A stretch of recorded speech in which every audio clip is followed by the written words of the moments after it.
And Pastor Brooks, when you can, I'd like for you to start pushing out that you're gonna be on air with me on Thursday. Okay? Okay, awesome. Okay. On my platform too. Yes, if you would do that. Okay. And tell people that at your church service, that would help. I'm putting it in my notes now. Thank you, hon.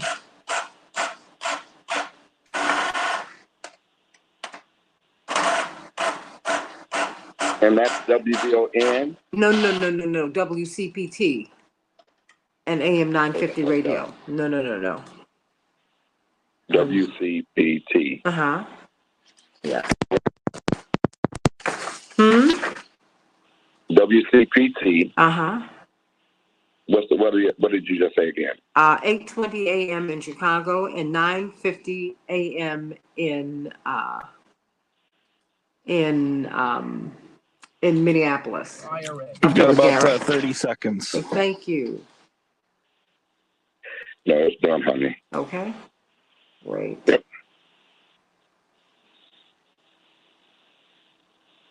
Okay. Okay. We heard about Clarence Avant's wife. No, what happened? She was shot and killed in their home. Oh, Jesus. Oh, yeah. We can change the world, change the world, change the world. We can change the world, we can change the world. Santita Jackson Show. Just keep the music going until I get this done. Gotta save the children, we can't wait. Let's change the world. I am breathing. Hey, everybody. Welcome to the Santita Jackson Show. How you doing? It's a joy to be with you today on it's Wednesday, December 3rd. Wow, can you believe it's the Christmas season. It's the Christmas season. I don't even know what else to say. It's December 2nd, but it's Thursday. My days are all off because I didn't start the week with you. But it's a joy to be with you today, everybody. Thursday, December 2nd, 3 weeks from Christmas. Oh, our Jewish brothers and sisters are having their holy season, one of them, Hanukkah. And, of course, our Muslim brothers and sisters have been in the midst of their own. So I send my love to everyone today. You know, I'm the Christmas girl. And let's talk about Stacey Abrams today. Let's talk about Roe v. Wade. Will it be overturned? You know, when Justice Kavanaugh was being vetted for his seat, he said that Roe v. Wade was settled precedent. It was settled law. Well, it seems like he might not have been telling the truth about that, everybody. So I cannot wait to get some analysis from our brilliant legal panel and from you about that. What would life without Roe v. Wade look like? What would it look like? What will it look like? And will this compromise that Chief Justice Roberts is trying to put in place where you would gut Roe v. Wade with some exceptions, will that work? I'm going to talk about that today. So call me at 773-763-9278, 773-763-WCPT. Dr. Max Wolf was going to talk to us about the impact that Omicron variant is having on the economy. So much to talk about. I'm dedicating the show today to a very old and dear family friend, Jackie Avant. Beautiful, elegant philanthropist out of Los Angeles. She's married to Clarence Avant. You might have seen the Netflix documentary last year, The Black Godfather, one of the most influential persons in the recording industry. And he would not have been able to do all of the work that he has done without this woman by his side for more than 50 years. Tragically, she was shot and killed in their home. Late Tuesday night, early Wednesday morning. It's just sent shock waves throughout the world because we all loved her and love him so much. So please pray for the Avant family. Indeed, the children are very accomplished. The daughter, Nicole, was the ambassador to the Bahamas under the Obama administration. Their son, Alex, wonderful businessman, wonderful people. Please keep them in your prayers today. Nothing is promised. Nothing but the fact that we are going to get out of here. God bless the Avant family today. I'm Santita Jackson, coming to you from WCPT, the nation's largest progressive talk radio station. WCPT and AM 950 Radio, the voice of progressive Minnesota, sending everyone much love today. So let's get right to it, everybody. Let's get right to it. Let's get to some of these headlines so we can begin our day on the Santita Jackson Show. Thursday, December 2nd. Finally got it together, everybody. Right here, 773-763-9278, 773-763 WCPT. Chicago, it's going to be very warm today. Don't you remember a time when we used to, there will be snow on the ground now? No, it's going to be 53 degrees in Chicago today and scattered showers. Unbelievable. Minneapolis, St. Paul, 44 degrees, partly cloudy. Wow, what's happening on the stock market? Well, it's very active. The Dow closed down 461 points yesterday. The Nasdaq closed down 283 points, and the S&P 500 closed down 53 points. In the NBA last night, the Wizards were triumphant over the Timberwolves, 115-97. And tonight, the Bulls will be facing off against the Knicks in the NHL. Chicago will be in Washington facing off against the Capitals, and the Devils will be up in Minnesota facing off against the Wild. And there is a lockout in Major League Baseball, so we will see how that works. Can you believe that we might not have a season? I don't know.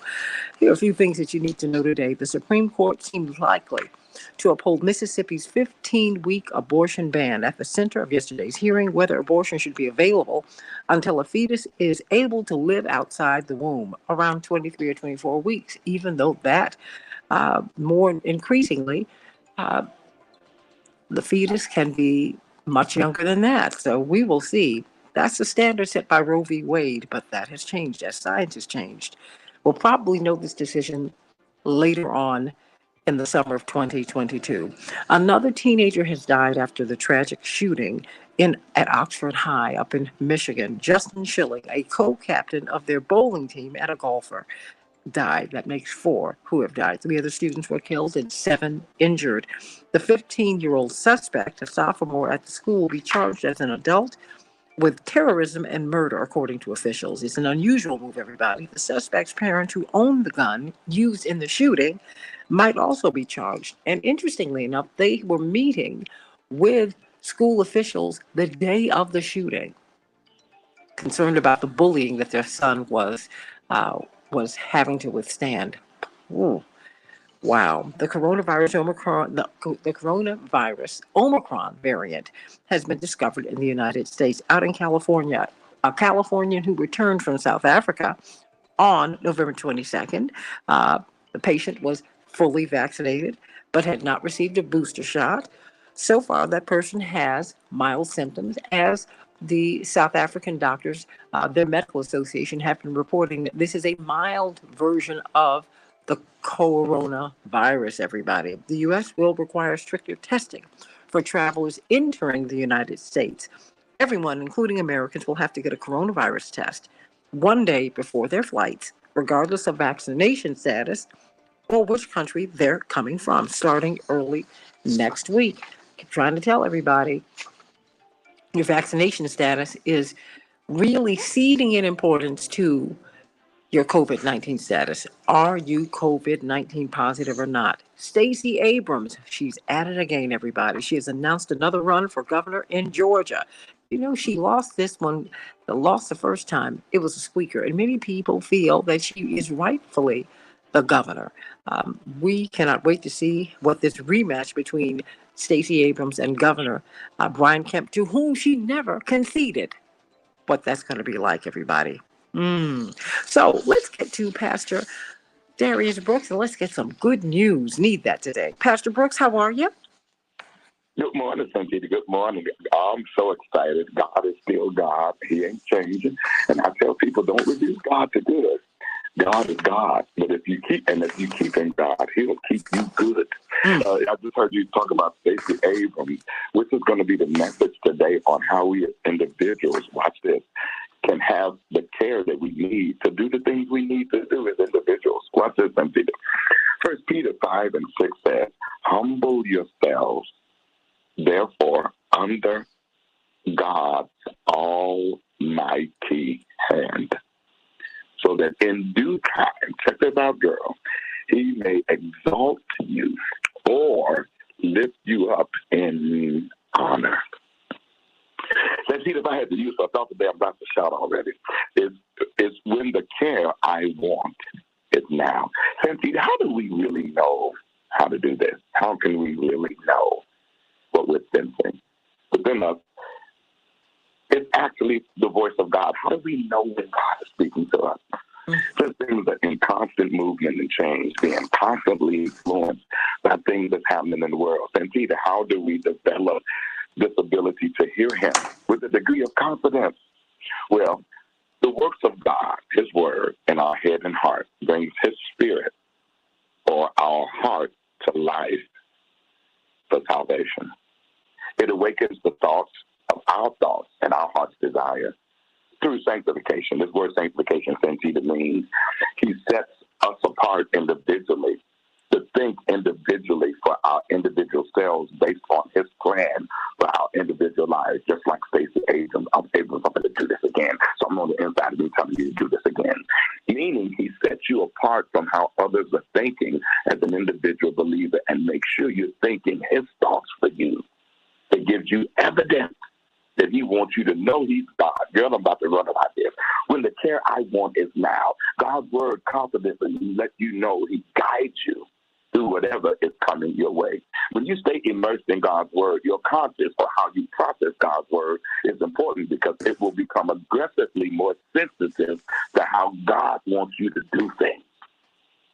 You also carefully consider what you sense or what you're hearing doesn't contradict God's word. I got to go, Santita. Most amazing way God has ever spoken to his people. The most amazing way God has ever spoken to his people, Santita, is right now. He opens up doors and makes sure that the personal communication stays open to always be encouraged. How do you want what you want right now, the care you need? Here's how you do it, and as I close. When you use truth, it always gives me an answer. I am a very present help in time of trouble. God's word assists those who struggle with their identity. Santita, I get on this show with you every Thursday, and I'm excited. I look at you, how you go. You get up every morning. People don't even see the work you do outside the masses. But you know what? You switch from the works of God to the word of God and make it do what it do. I share with Grace Central as I close. God has promised through his word to take real good care of you until the day that through his word, you stop taking real good care of yourself. You're on your own at that point. But if you trust his word, he has a plan, and he's going to make it come through when the care I want is now. Amen. Amen, amen, amen. It's all laid out, everybody. It's all laid out. But, for those of you who do not believe, and I can appreciate that there's a body of people who do not believe or who are agnostic. You know what? Just know there's a song that my pastor, Reverend Clay Evans, used to sing all the time. Everything is going to be all right. Yes, sir. Just remember that. Everything is going to be all right. I don't know what you're going through. Somebody is tuned in this morning and somebody is is not looking forward to the day. Somebody is thinking that they shouldn't even make it through the day. This can be the loneliest time of year for people, but I want you to know that if you, dare I say, keep hope alive, if you just know that the sun is always shining somewhere in this universe, you're going to be okay. It's going to be okay. The sun doesn't dim. Love you, Pastor Brooks. You are at Grace Central Church in Westchester, Illinois. What is the address and how could we see you? 10216 South Kitchener Street, Westchester, Illinois. You can do DariusBrooks.com or GraceCentral.net. We'd be honored and love to see you and to be in your presence as well as ours and yours. Santita, I share with everybody, go where you celebrate it, not where you tolerate it. Go where you celebrate it, not where you tolerate it. And please, whatever you do, if you can celebrate you, you'll never worry about celebration ever. Absolutely. Absolutely. Absolutely. Love you, Pastor Darius Brooks. Love you so much. Love you so much. Give my love to the First Lady and the first daughter, Dasha, who's in her first year of college. We've got Dr. Shanina Knighton, one of the world's few infection preventionists. Of course, she's a registered nurse, and she's also a clinical research scholar at Case Western Reserve University. It's always, always, always a joy to be with you, Dr. Shanina Knighton. How you doing this morning? I'm good. How are you? Oh, better than good, better than good, better than good. It's always a joy to be with you. You know what? Everyone's talking about the Omicron variant. And what's interesting is that what we're hearing from South Africa, at least the preliminary findings, is that it's a milder form. It's a milder form of COVID, that it doesn't attack the way that the other variants have attacked. Indeed, we now have a case in California, someone who just returned from South Africa, and it's a mild case. But my question for you is this: as I have several friends lately who have been traveling, and with the restrictions, it becomes very difficult. They have been diagnosed with COVID-19 as they were with COVID. I don't know which variant they have. As they have been preparing to leave, because you have to take a test a day or 2 or 3 days, depending upon where you are, before you leave. But no one, Dr. Knighton, has been offered a therapeutic. They're diagnosed, and then they're sent back to wherever they came from. Is that the appropriate protocol? Is that what we should be doing? So for one, I think, so exactly to your point, there are different strains. The issue is that I think we have right now is that you have laboratories that are aware, and I would describe it as doing, like, let's say a type and screen, right? Where they are actually aware of the type of strain, but this is not something that shows up on COVID test report. So when you go and you take a COVID test, it don't say, oh, you got the Delta variant, oh, you got the Gamma variant, oh, you got the Omicron variant, oh, you got the Alpha variant. There's nothing that is indicating that to the public, and that is my concern. But the problem is it really can't be the public's concern because, as I mentioned, these viruses are going to mutate. Like, this is something that is human nature. It's happened from the beginning of time. We're so stuck on the COVID variants right now and differences in them. You haven't even heard about the severity or mildness of the flu strain for this year. And this is typically something that we hear about every year when the flu comes around. I haven't heard it this year, or if there is some information about it, let's just say that it's not being put out there to the public as this COVID is being emphasized in regard to particular strains. So I tell people, don't panic in regards to the type of strain that you have. Think about ways that you can actually, I would say, boost your immune system.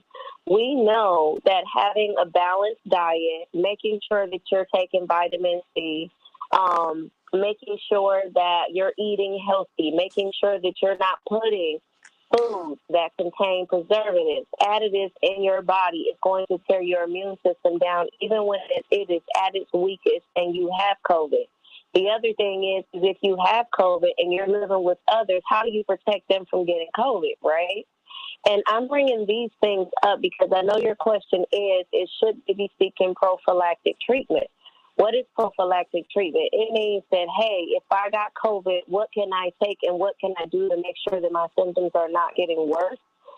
That's what I'm mentioning when I'm telling you about the home things.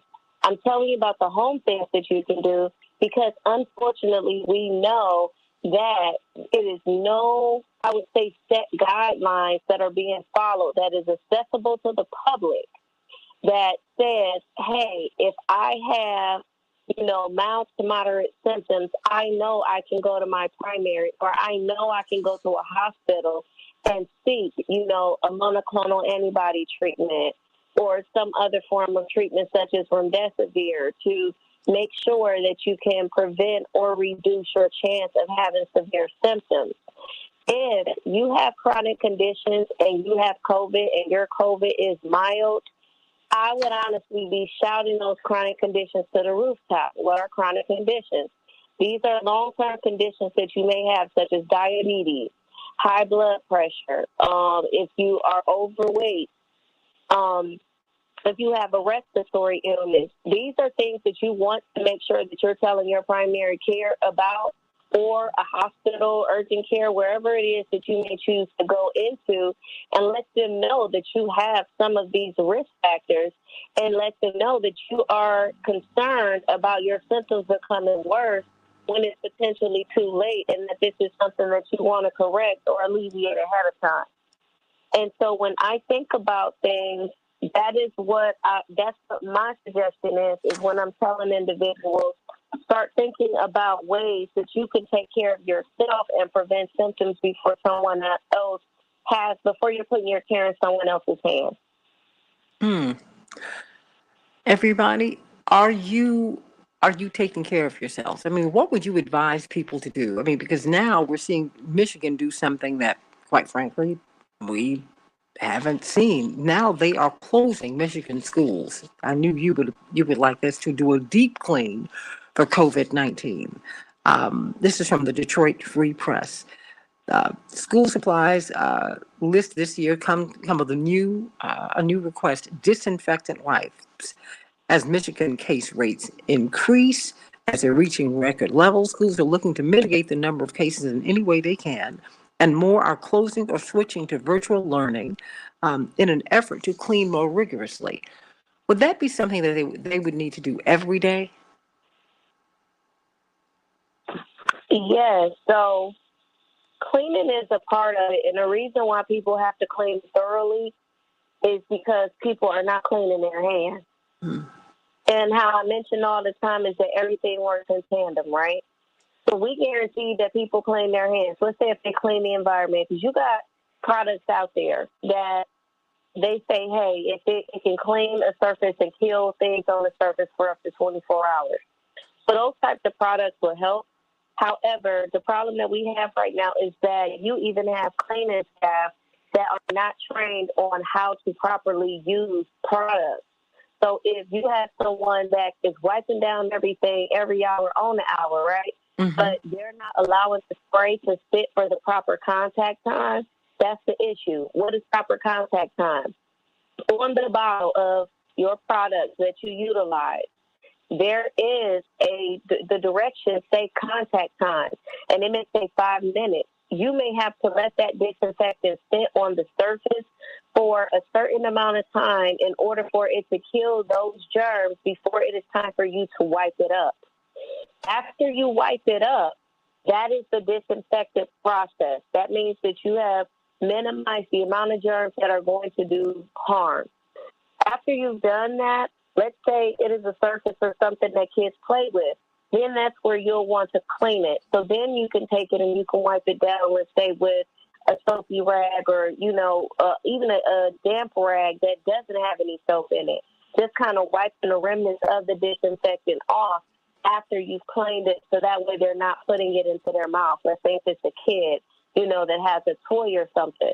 So these are not things typically that we think about, but contact time is absolutely 100% important, and that's not something that we pay attention to. The other piece just is I'm going to keep mentioning, if we do not clean our hands, they can clean all of the surfaces that they want. You're going to continue to have people that are going to come and contaminate them, and them contaminating them for those couple of minutes and someone else coming behind them then means that they're contaminated. So we have to work on our hands, and that is something that we're not talking about enough. I can't believe we're 2 years into this, really. And we're not, in Michigan is just making the move to deep clean their schools. I can't believe that we're 2 years into this and I'm getting this information from you. And I'm still not getting it from the powers that be. We got Dr. Deborah Verholden on with us, and I want her to speak to us when we get on the other side. We got a lot to talk about today. Stacey Abrams is running for governor again. Oh boy, I cannot wait to see the rematch between Stacey Abrams and Governor Brian Kemp. He took that governor's office from her. And then Roe v. Wade. Wow.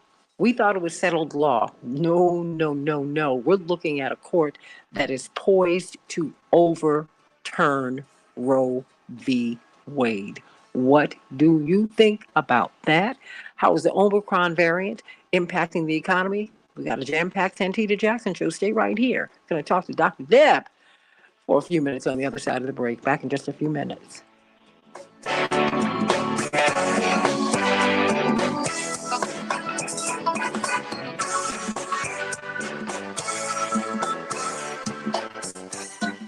Joan Esposito, live, local, and progressive on Okay, WCPT Matt, can you bring Willow it down Springs. so I can speak to Powered the by guest? ComEd. Lower your energy.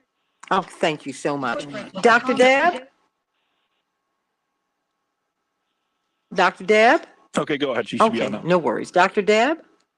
Sorry about that. I just missed the call and I kept trying to call back in, but I ultimately got through. Oh, no worries. I didn't know if you were going to be able to join us today. So, you can hang with us for a couple minutes on the other side, and then I'm going to move on to these crazy political stories that have broken over overnight.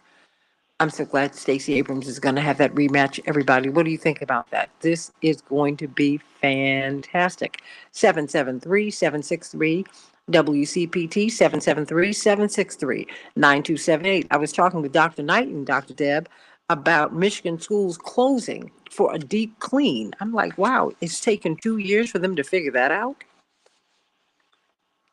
Yeah, we on that old line. Too little, too late. Yeah, but that's America. Too little, too late. That's America. They should have closed all the schools, and you should have a deep clean every day. Yeah. Come on, Dr. Deb. This is crazy. I mean, to me, that's a whole industry, right? That's a whole industry. Yeah. Joyce is sending you some love today, as is Abraham. How you doing, sweetie? And L. Stanley Davis. Hallelujah. I love it. Lorraine, how you doing, everybody? And Renee, what you said, Chicago stopped deep cleaning the schools? Renee, you're kidding. Oh, wow. Hey, Medi and Zenobia and Deborah and Barbara Bacon and Carol from the left coast. And let me see, Dave up there from up north. It's warm everywhere. Jarvis Rogers, how you doing? Sending my love to everybody today. Everybody, thank you so much for tuning in. And please go on over to the YouTube page, The Santita Jackson Show, and like and subscribe over there. Thank you, everybody. And Dr. Knighton, thank you so much for being with us today. You're welcome. And also, too, Santita, it's crazy, but when they started rolling back the state guidelines, I remember I had a conversation a while ago. I was like, I'm in grocery stores or out at department stores, and they like, oh, well, we ain't got to clean no more. So this been happening for a while, and we talked about it a long time ago. But that's why I'm saying I've seen a greater push for vaccines. I've heard President Biden talk about them ad infinitum. I talk about it more than inflation. Inflation is knocking people out. They can't afford to even drive their cars to work. It's just a lot. And we're not talking about infection prevention. I mean, good food is out of reach. It's easier for you to go to a fast food restaurant and get a meal that is not nutritious. We have family farmers who are failing. Of course, thank you. And who do we have? Do we have Attorney Patello and Attorney Hoffler? We sure do. You want them on the line right now? Please do. So I know that you're getting ready to go, or I'm getting ready to go. Well, no, stay right here. I was up because I literally was at a box store and had like a breakdown for a moment, because this was around the time where like the debate was around minimum wage going up to $15 an hour. And let's just say for 2 of those jumbo bottles of ranch dressing, the store wanted $11.98 Unbelievable. for 2 jumbo bottles of ranch dressing. When I tell you I was in the middle of the aisle and I said, so you telling me we can't get $15 minimum wage, but it's going to take somebody to work a whole hour for 10 seconds. Rent? Can you believe it? I'm for real. No, I want a speech about that, because that's killing people. I mean, it's crazy. Yeah, a whole hour. Somebody got to stand by. Change the world, change the world. We can change the world. We can change the world, change the world. This is the Santita Jackson Show. War and hate to a place of love. It's not too late. Gotta save the children. We can't wait. Let's change the world. Hey, everybody. Welcome to the Santita Jackson Show. It's Thursday, December 2nd, 2021, 3 weeks from Christmas and 4 weeks from the new year. Can you believe it? Wow. Happy Hanukkah to our Jewish brothers and sisters and our Muslim brothers and sisters who've been coming through a holy season as well. Sending everyone much love today from WCPT, the nation's largest progressive talk radio station, and AM 950 radio, the voice of progressive Minnesota. Call me at 773-763-9278. Call me at 773-763-9278. What do you think about Roe v. Wade? What do you think about that? It looks like it's going to be overturned, everybody. I want to hear your thoughts. And Stacey Abrams, this is going to be the greatest rematch, well, one of them in history. She is running against a man against whom she did not concede. That's right. Governor Brian Kemp. She said, no, you stole this office from me. And now she's going to get it back. Ouch, I love it. But, I'm so glad we were able to connect with Dr. Deborah Holden with all the things that she is holding down today. Got about 5 minutes. I want to share what's going on. I mean, now they're closing your schools up in Michigan. They're going to actually do a deep clean. LeBron James is out indefinitely under NBA's protocols. They're not saying what, but God bless him. I pray that he is well. Oh, what's on your mind today, Dr. Deb? Well, I say Michigan is doing too little, too late, as are many other places. They're doing too little, too late. Michigan is now in what they call our fourth surge. And I sort of joke because I'm like, well, this thing that y'all are calling a surge, it was predictable. Our numbers have been creeping up. We had 19 consecutive weeks of increase. And then, boom, it mushroomed. So even if we were just going with the trend, we should have intervened much earlier. So the notion that we can have, these numbers going up in communities and just keep going along. Most communities now have COVID rates that were higher than they were at the height of the pandemic. Most people now, and it's crazy because it's in the face of a vaccine.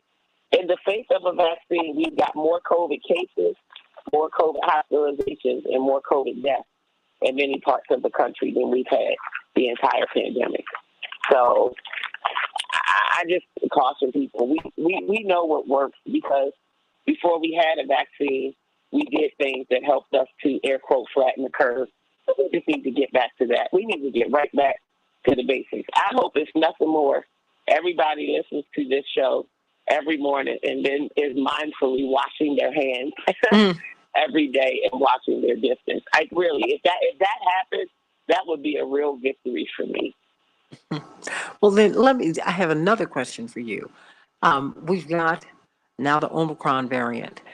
My question is this: with therapeutics and with the vaccines,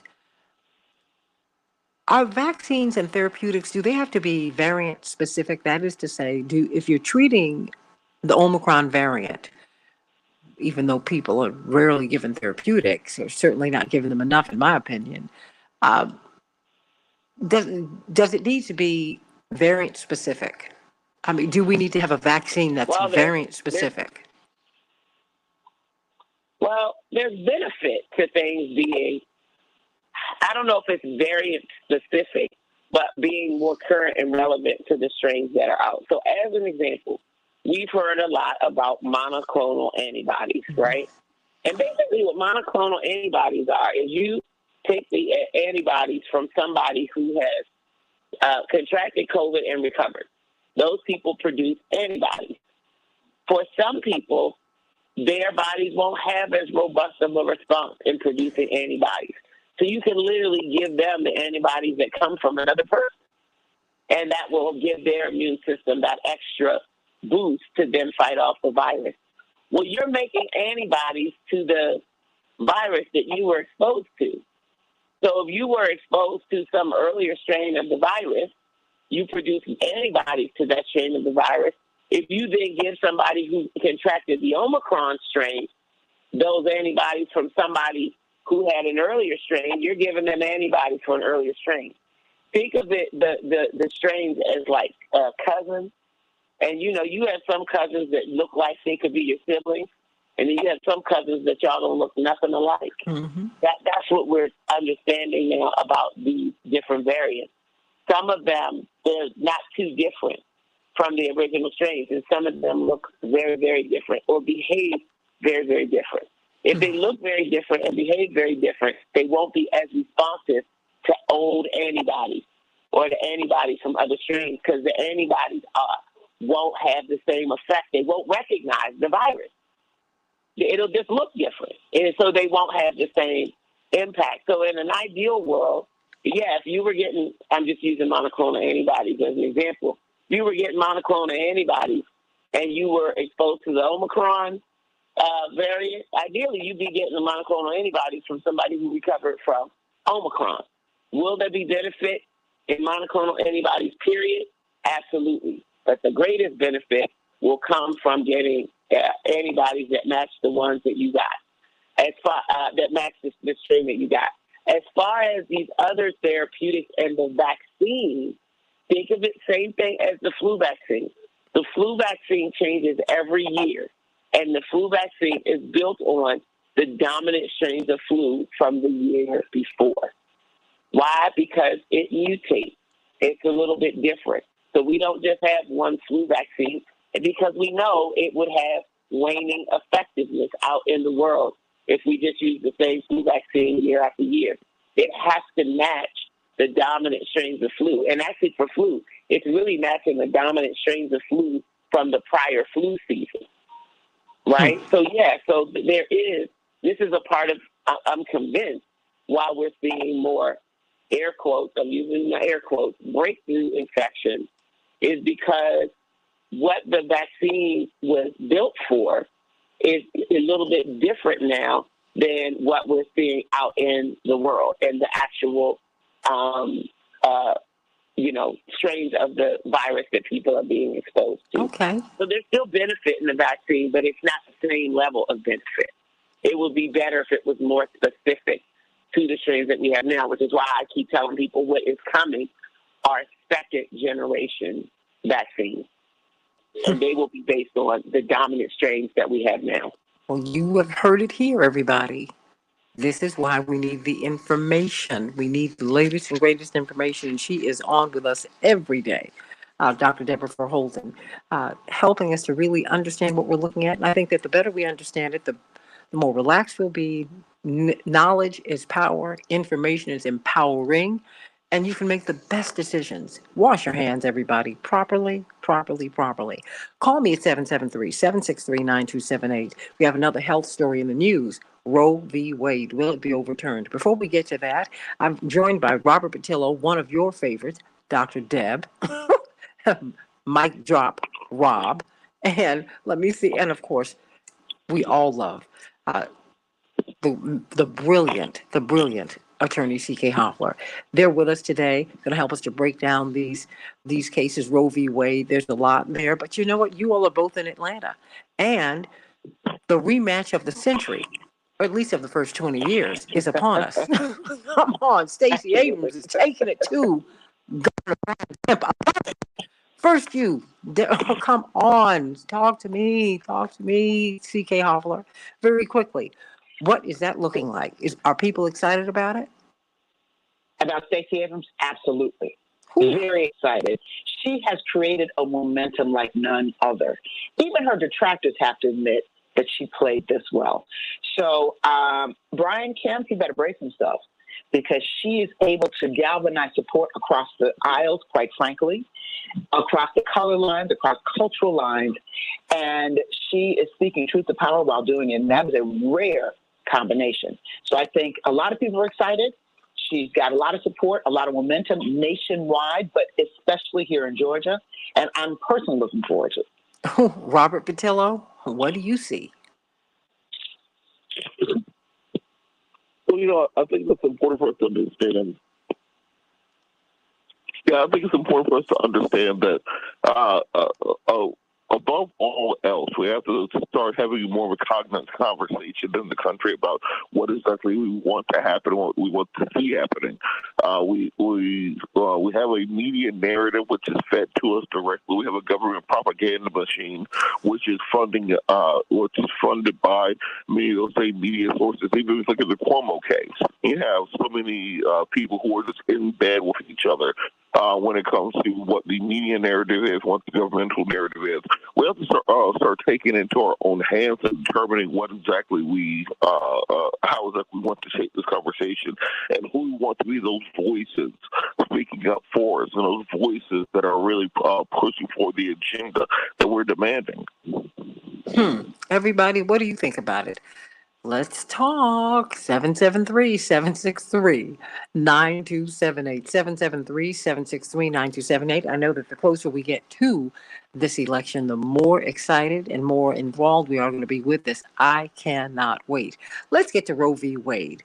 Back in the early 70s, you had what we thought was settled law. At least that's what Brett Kavanaugh said when he was being vetted for his seat on the Supreme Court.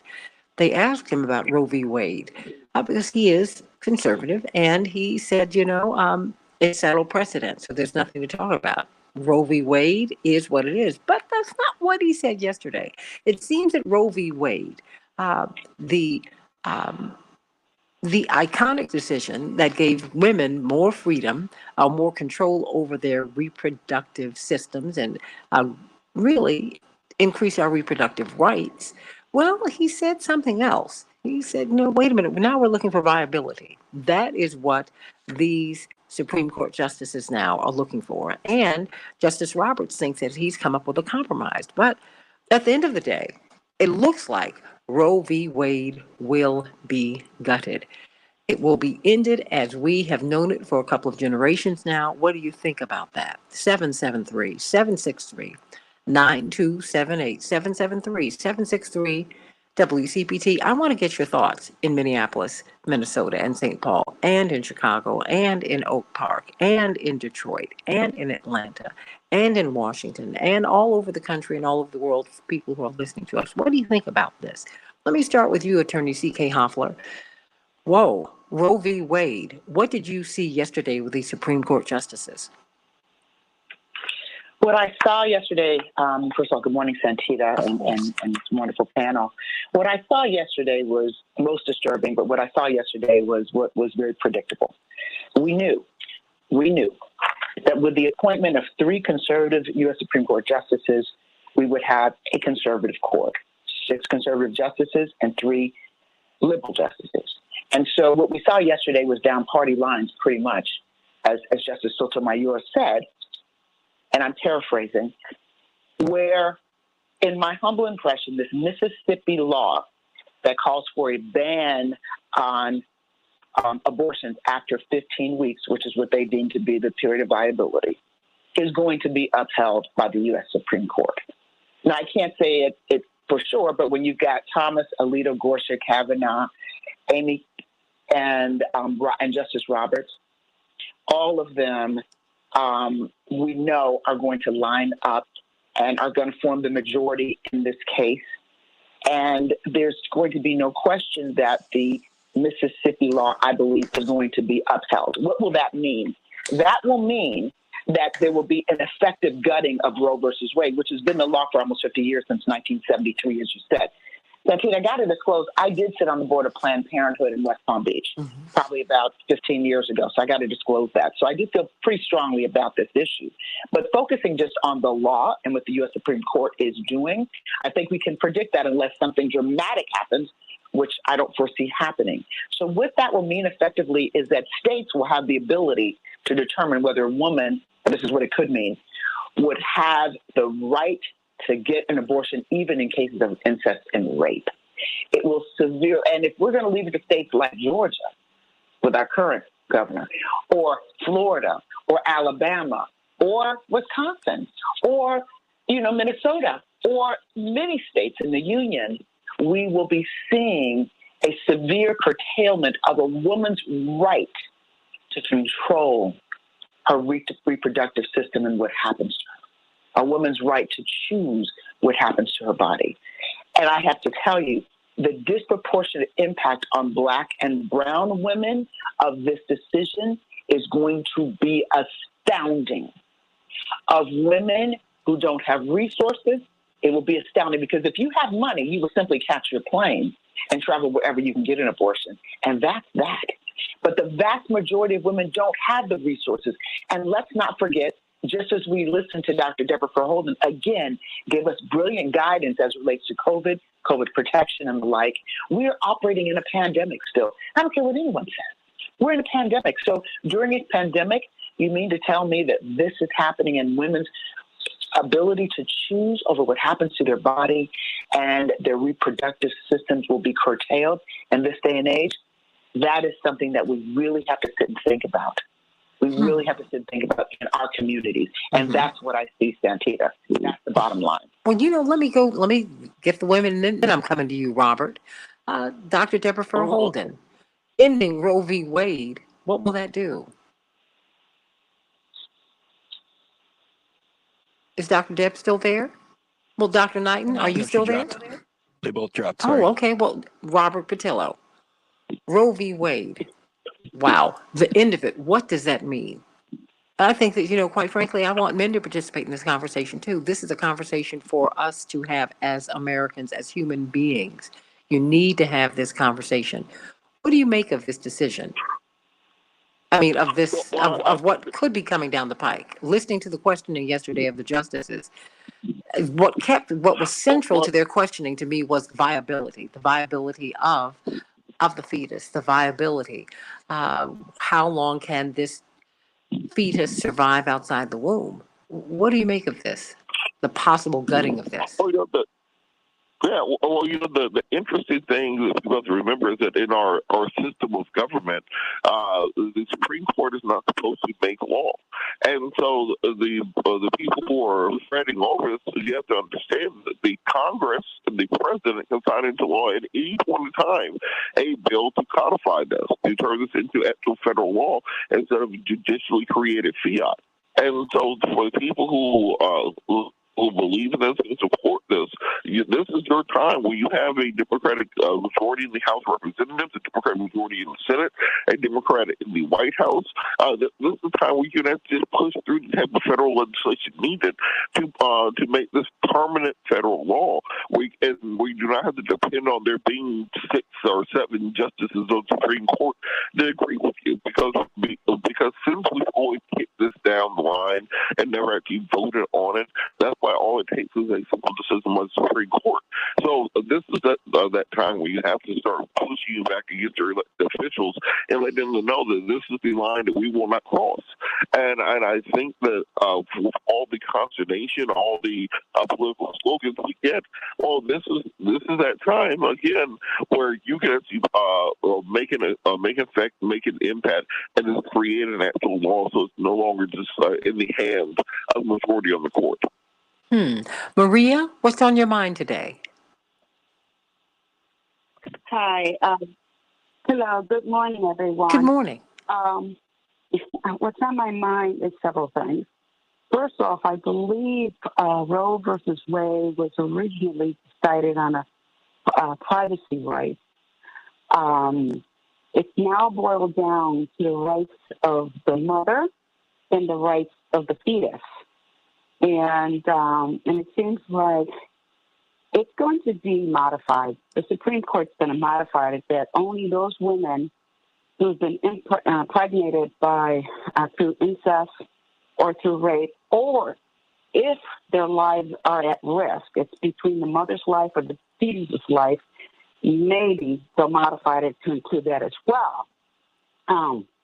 Personally, I, as a Catholic, would have supported abortion for myself.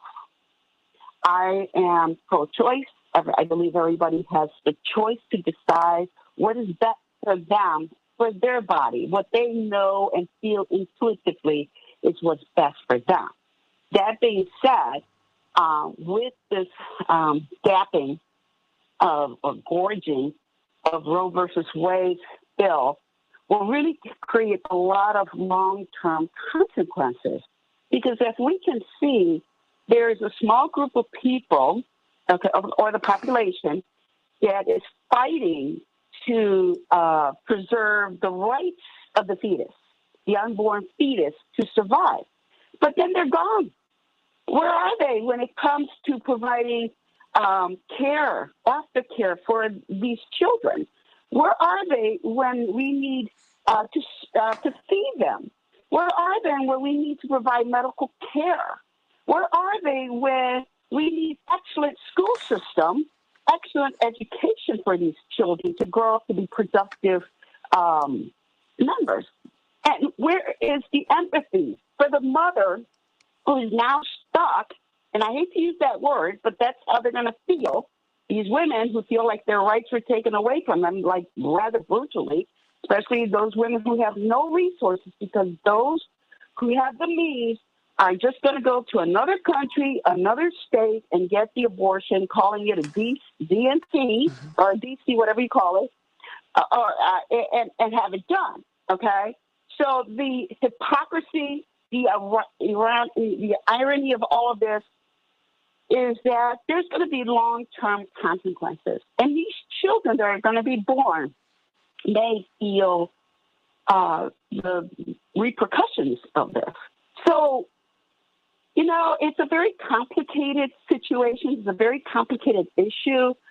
For many people, they go down in terms of their religious beliefs. For other people, it's moral. For other people, it's privacy. But all I can say is I'm not walking in that woman's shoe. I have no idea what obstacles, what pain, what problems she's going through. So for anyone to say, oh, okay, you have to have that child. You have to have the baby. And then you got to take care of it. Absolutely. Seriously. People, we all have to walk in each other's shoes. You can't just force your opinion on other people. I have my religious beliefs. I have my spiritual beliefs. But I never, ever voiced my opinion on others because I have no idea what they're going through. Just like they may not know what I'm going through. So, like I said, it's a very difficult situation. It's going to be modified. I hate to say that, really just down to the bare bones, because the women they're going to have to prove they were raped. They're going to have to prove that they were impregnated through incest. And they have to prove that they're going to die if they deliver this child, or if they continue. And then also there are children that may be born with birth defects. Oh my God!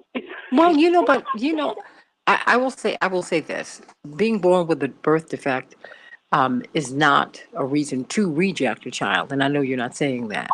But the thing is, because I think that this is calling us to become a compassionate society.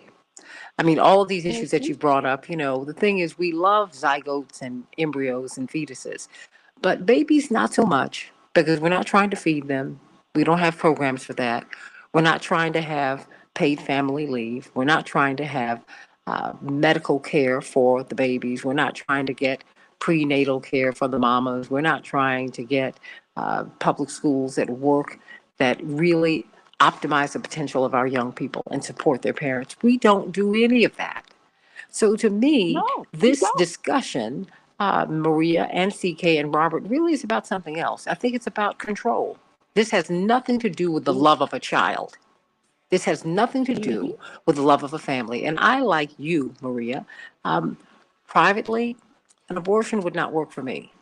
But I will fight with every bit of strength in me for every woman to have the right to make that decision. Any woman who has to make that decision does not go into it casually. There's too much about our lives that is built around giving life or not giving life, CK. And I think this is something to which you can attest, not to exclude Robert from this conversation. But when a young woman, when a girl becomes a young lady, and I think you all know what I'm talking about, your whole life revolves around that every 28 days.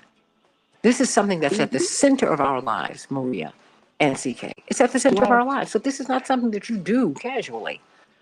And so to see these people talk about viability, you talk about the viability of a fetus. What about the viability of a child? What about the viability of a family? What are you doing to make sure that no one in America wakes up or goes to bed hungry? What are you doing to make sure that people have decent housing? What are you doing to give people health care? What are you doing to give people their education options? What are you doing to eliminate student loan debt? What are you doing? You're doing nothing. So you're not pro-family. You're not pro-life. You are pro-control and you're anti-abortion, but you're not pro-life. I'm not giving you that title. If you're pro-life, you will give life. You will affirm life. And that is not what these people are doing. Back with more of the Santita Jackson Show in just a few minutes. Call us at 773-763-9278. 773-763-9278. I want to hear your voices. What about Roe v. Wade? It looks like they're going to overturn it. I think that's what's going to happen, everybody. Whew. Back with more of the Santita Jackson Show in just a few minutes.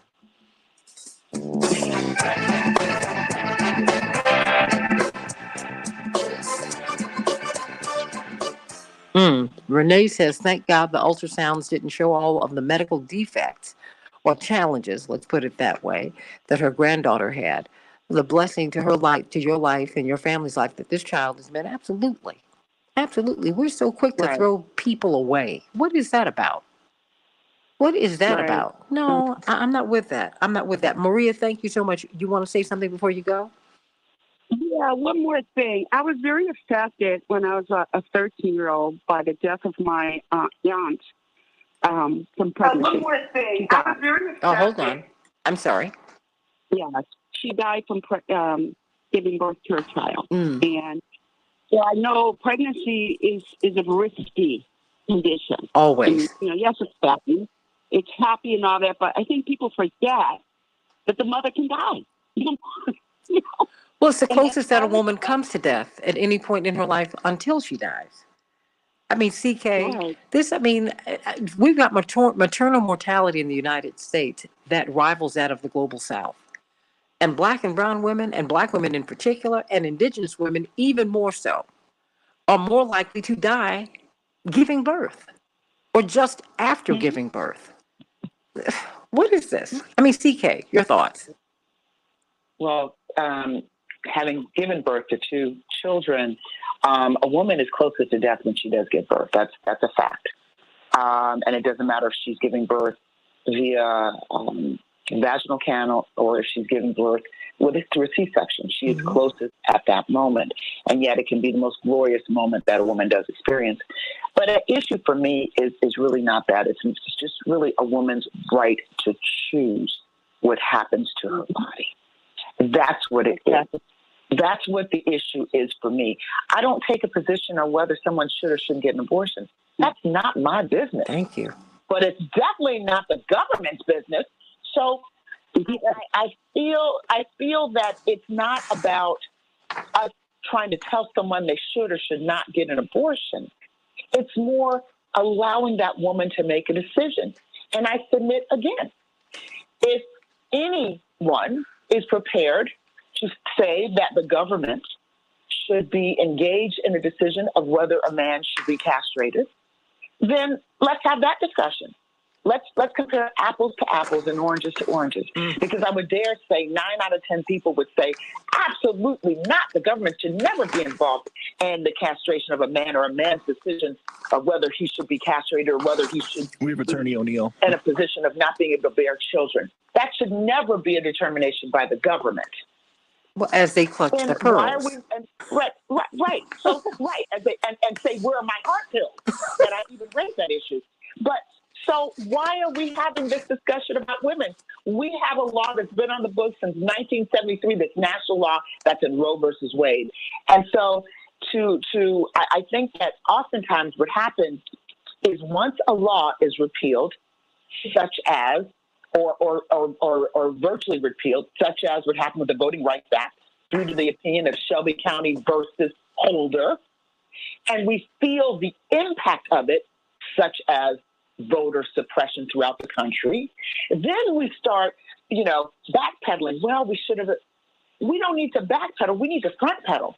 We need to look at it on the front end when it's happening and not focus on it when we feel the effects of it. So for me, it's not about whether a woman should or shouldn't have an abortion. That's a personal decision. It's about whether the government should be involved in that decision. And I believe the government should not be involved in that decision. And it's going to impact Black and brown women and women who don't have means. And that is the disproportionate impact. That is, I think I would submit, not a good thing at all. And that is why I believe women and men should stand in solidarity and not want this Mississippi statute to be upheld, because once it's upheld in the way, the current thinking of this U.S. Supreme Court, then it will be upheld in other states. Well, you know what? I'm mindful. I just saw Karen Lenae's text. Well, not text, but her message on the chat board. Karen, I'd love for you to call in, because she said, I thank God my 16-year-old mother had me. She did not expect anyone to take care of me for her choice. Everything else is whataboutism to me. Saying it's a woman's choice and that's it is simplistic and deceptive. There is a way for grown women to prevent pregnancy. And you're right. It's not 100%, but there is a way. But it's not 100%. And I hear you. I'm glad my mother and father opted to have me. I came in at a most inconvenient time. I came in when they were in college. And so I appreciate that. But I also appreciate, number one, they had God and they had each other. And they had a particular worldview, and they were going to let me come here and take care of me. And they did not stop. They've never stopped one day. That is not the case for a lot of other people. I had a broken heart yesterday. We're welcoming Terry O'Neill to the show, the former national president of NOW, one of our dear, dear friends and allies. And CK, one of my dearest friends, Robert Patillo, wrote an op-ed piece. I'm going to ask her to be on the show. Not today, but she wrote an op-ed piece that's in the New York Times, in which she talked about being raped at 10 by her father repeatedly. And she and her father, she didn't know what was going on in her body, but her father knew and took her to a physician, because when you're affluent, that's what can happen, and took care of the pregnancy. Everybody doesn't have that option. A lot of people are living with a whole lot. There was a woman who worked for my parents who, it turns out, she went crazy because her daughter came to her and said, my father, your husband, Daddy, has been having sex with me. She didn't want to believe her daughter, didn't believe it, put her out. Seconds. And guess what?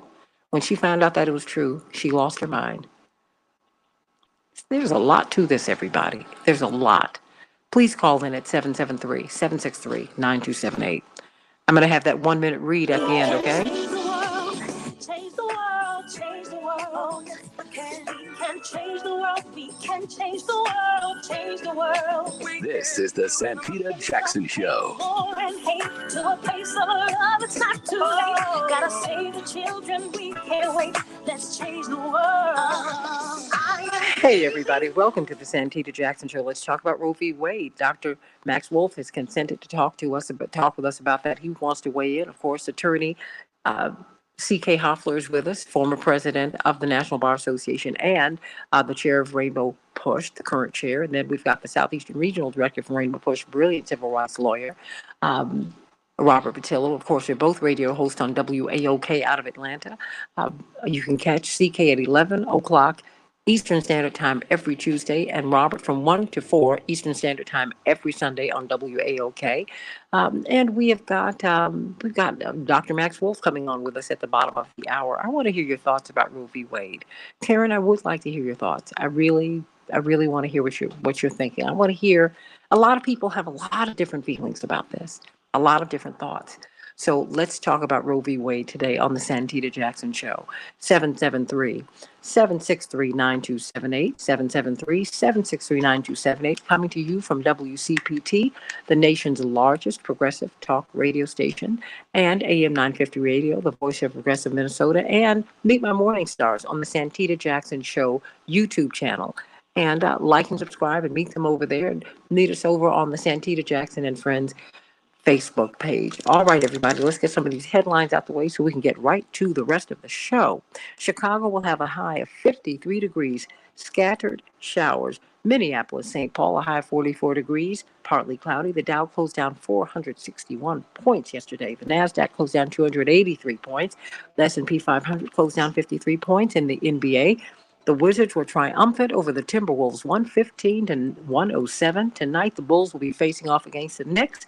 And in hockey, Chicago will be with the Capitals tonight, and the Devils will be with the Wild. dedicating the show today to Jacqueline Avant. She's the philanthropist and wife of legendary music producer and record company owner. He brought us Bill Withers and so many people.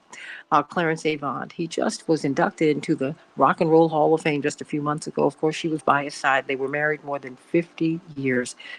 An intruder came into their home Wednesday in Beverly Hills and shot and killed her. She was a very dear family friend, a beautiful woman, a wonderful mother. Her daughter, Nicole, was the ambassador to the Bahamas during the Obama administration. Her son, Alex, is a very well-regarded businessman. And her son-in-law, Ted Sarandos, is the head of Netflix, sending the Avant family much, much, much, much love and sending them prayers of comfort, everybody. Please keep them lifted up. The Supreme Court seemed likely to uphold Mississippi's 15-week abortion ban. Whether abortion should be available until a fetus is available or able to live outside of the womb, that's what we're discussing today. That is what is in the docket of the Supreme Court as we speak. Another teenager died after the Oxford High School shooting. That makes 4 killed, 7 injured. Justin Schilling is the latest, a co-captain of Oxford High School's bowling team and a golfer. The 15-year-old suspect, a sophomore at the school, will be charged as an adult with terrorism and murder, officials said. Interestingly enough, he and his parents went to the school the morning of the shooting to talk about bullying. His father had just bought that gun several days before. Wow. The coronavirus Omicron variant has been discovered in the United States. A Californian has returned from South Africa on November 22nd, and they're recovering nicely. They are, so far, exhibiting small, just mild symptoms. We pray that that will remain the case. Everyone, including Americans, will have to get a coronavirus test one day before their flights return to the United States, everybody, regardless of their vaccination status or which country they're coming from, starting early next week. Everybody, I want to know, I have a new sponsor on this show, and I want to know if you want to own a home. Do you want to own a home? Is it out of your reach, do you think? Do you have good credit? Do you need to clean your credit up? Do you need to establish credit? Well, guess what? Can you get a loan? Do you need to refinance your home just so that you can stay in it and keep your home up to code? Well, because we've lost 300,000 Black people in the United States, in Chicago alone, because people couldn't refinance their homes because they could not afford to buy a home. Well, guess what? David Hochberg, I think he wants to help you. And I think that he and his team, David Hochberg of Team Hochberg, based in Illinois, but they can originate loans in 30 states, including for my friends up in Minneapolis, up in Minnesota. Well, guess what? Most banks and mortgage brokers will not invest in Black and brown communities, but that is not what David Hochberg and Team Hochberg does. That's why they want to help you. Our communities and organizations need to learn about the importance of credit, how you can establish it, even if you have poor credit, even if you've had bankruptcy, you can reestablish or establish credit. You can finance or refinance your home so that you can purchase a home. Look at all of these empty homes in Black and brown communities. We can buy them, and Team Hochberg wants to help you to do that, everybody. So reach out to them at 855-56-DAVID. 855-56-DAVID or 56david.com. Believe me, try him. I think you might like him. 855-56-DAVID or 56david.com so that you can hold on to your home. We've had Maria Pappas on here trying to help you to hold on to your home. Some people are actually trying to do that. So please, 855-56-DAVID or 56david.com. All right, everybody. Roe v. Wade. We thought it was settled law, and indeed, that's what Brett Kavanaugh, when he was being vetted for his seat on the Supreme Court, he said it's settled law. So, it's settled precedent, so we don't need to talk about that. Well, he didn't say that yesterday. And it seems that the viability of the fetus, whether the fetus can survive outside the womb, that is the central question here.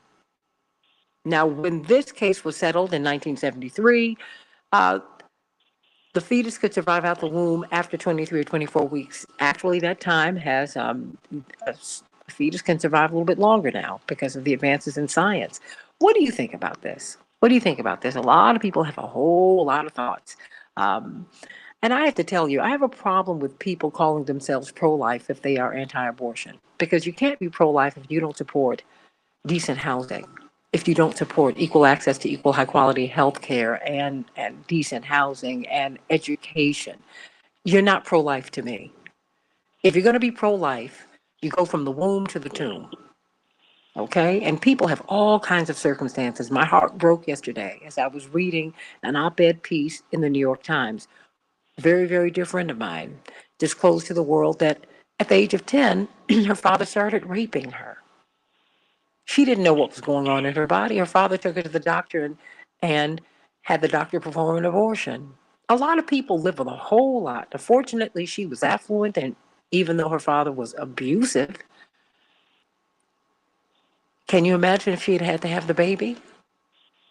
I just need to know what your thoughts are, everybody. We've got Attorney Robert Patillo, Director of the Southeastern Regional Office of Rainbow Push. We've got the Chair of Rainbow Push and the past immediate President of the National Bar Association, Attorney C.K. Hoffler. Both of them host their own shows on WAOK out of Atlanta. Of course, CK every Tuesday at 11 Eastern Standard Time, and Robert every Sunday 1 to 4 Eastern Standard Time PM. And of course, she is on this show, Legal Q&A with CK, on the Santita Jackson Show every Wednesday at 7 o'clock Central Standard Time. And we've got one of our dearest friends, my sister, friend, beloved. She's like a big sister.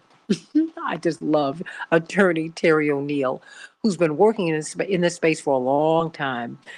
Former president, national president of NOW. Terry O'Neill, are you surprised by the proceedings yesterday, and what do you think is going to happen with Roe v. Wade? Santita, it's so good to hear your voice. I'm really so glad to talk to you. And I listened to most of the argument yesterday, and I can't say I'm entirely surprised. Unlike Senator Susan Collins, I really felt like Brett Kavanaugh was super anti-abortion. And I think he really has shown in his lifetime that he has quite disdain for women as a class. You know, the credible charges of sexual assault that surfaced during his hearings, I think bring home to me the idea that he really has certain ideas about women as a class. The thing that I came away from the argument, listening to it yesterday, is that the real question is, you know, whether the Supreme Court is going to decide that as a class, women are fit to make healthcare decisions, reproductive healthcare decisions for themselves. You know, listening to Neil Gorsuch and Brett Kavanaugh and Amy Coney Barrett, they kept all of their comments seem to me to be aimed at how far can we push denying women the legal recognition that they should be making decisions for themselves. So yeah, I think it's very bleak. I think Roe v. Wade is very probably going to be overturned, and it's a dark day, really. Do you think he's going to overturn it? We're seeing that Justice Roberts wants to kind of gut it, but keep it in place, like he did with affirmative action, right? What would that world look like? So no, actually, I think that's really not possible. If you uphold a 15-week ban, you cannot strike down a 6-week ban. There just simply is no argument that allows you to strike down a 6-week ban but uphold a 15-week ban, and that's the problem. The reality is that this whole idea of fetal viability is a dividing line that is that really does make sense. You know, and clearly right now, viability has not changed dramatically since Casey. It's right at around between 22 and 27 months. And 15 weeks is 2 months. 22 and 27 weeks. 15 weeks is, you know, significantly less than that in terms of pregnancy, how far you along in pregnancy. So no, they can't uphold a 15-week ban and then fail to uphold a 6-week ban or a you know, at conception ban, a total ban. It can't be done. Call me at 773-763-9278, 773-763-WCPT. CK, what do you see? Where is this going? Well, I just thank you, Terry, for your comments. My goodness, this is as crazy. Let me stop. I shouldn't say that.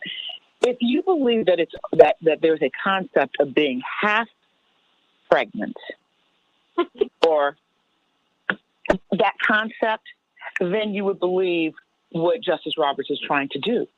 Either you're pregnant or you're not pregnant. You're not half pregnant, 3/4 pregnant, maybe. Either you're pregnant or you're not. I think that Terry said it perfectly.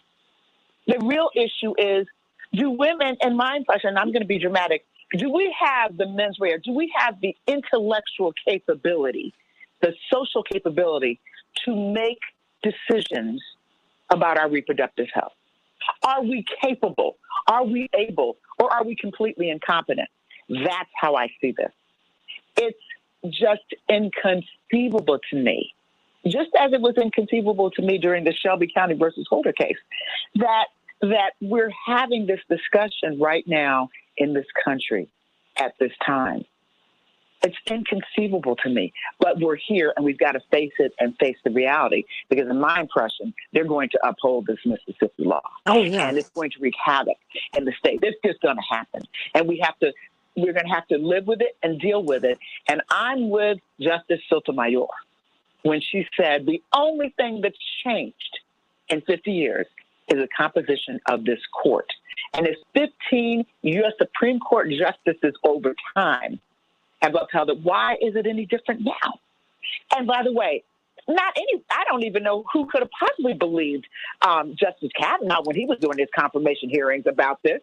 That was funny in and of itself. We knew he was lying through his teeth at that point. So, Santita, I just thank God that we do have the ability in this country to speak truth to power and to call it how we see it. And that's how I see it. And I thank God for you, Santita, for providing this forum so that women and men, no matter how they feel, can express themselves. But I'm going to put the question again. If anyone in the world is comfortable with the government determining whether men should be castrated, then they certainly shouldn't have a problem with these laws. But if they reject the notion that a government should determine whether a man should be castrated or should not be able to bear children, then they should not support a ban on a woman's right to choose. And that's how I see it. Robert Patillo, before I go to the callers, your thoughts. Well, it's piggybacking off of what CK said. We have political leadership in this country that has the ability to do something they refuse to do, so they've hidden behind the judiciary.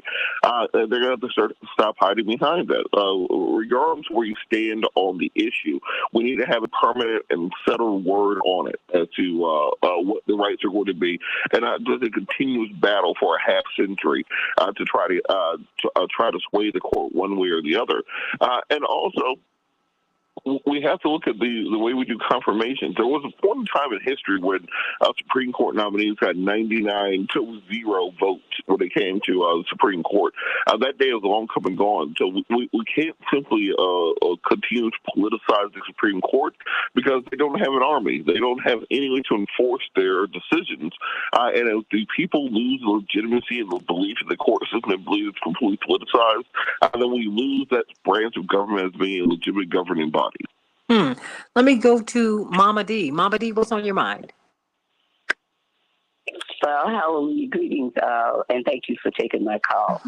I watched the hearings yesterday on Court TV, and there are many choices that women have today that including delaying their menstrual cycles for years if they choose to do so. But where is the responsibility of the father when a woman chooses to destroy a life after she has chosen to be in a family way, choosing to be a trinity, part living egg, part living sperm, and part living what the egg and the sperm put together called offspring. Now, when it comes to homosexuals, life does not begin with a heartbeat. It begins in a test tube with two men borrowing an egg from a woman, or two women borrowing some sperm from a man. And when the child is born, the mother portion is thrown away or the daddy portion is thrown away, and that child becomes 50% of who he was created to be. So what about that? Where's the responsibility of the father in this situation? Thank you, Mama D. Noel from Chicago, what's on your mind? Good morning. Good morning, Santita. Good How morning. you doing? Good hearing your voice. Yeah, I have a question. All right. I have a question for your attorney on the panel. I was listening to oral argument, and Justice Kavanaugh brought up on Plessy versus Ferguson and Brown versus Board of Education. Okay, let's assume for a minute he's correct. Does that mean at 15 weeks old, a woman can apply for benefits for unborn child in the state of Mississippi? So your question is what? So if life begins at 15 weeks old in a woman's womb, does that mean the pregnant mother, can she apply for Social Security card? Can she apply for benefits? Can she apply for everything else that life is entitled to since it's life now? Yeah, okay. Well, it's technically, can that happen? CK? No, I'm saying because it's a Supreme Court decision. So I'm saying if that's a Supreme Court decision, so that means the Supreme Court has defined life as being in a womb at 15 weeks old.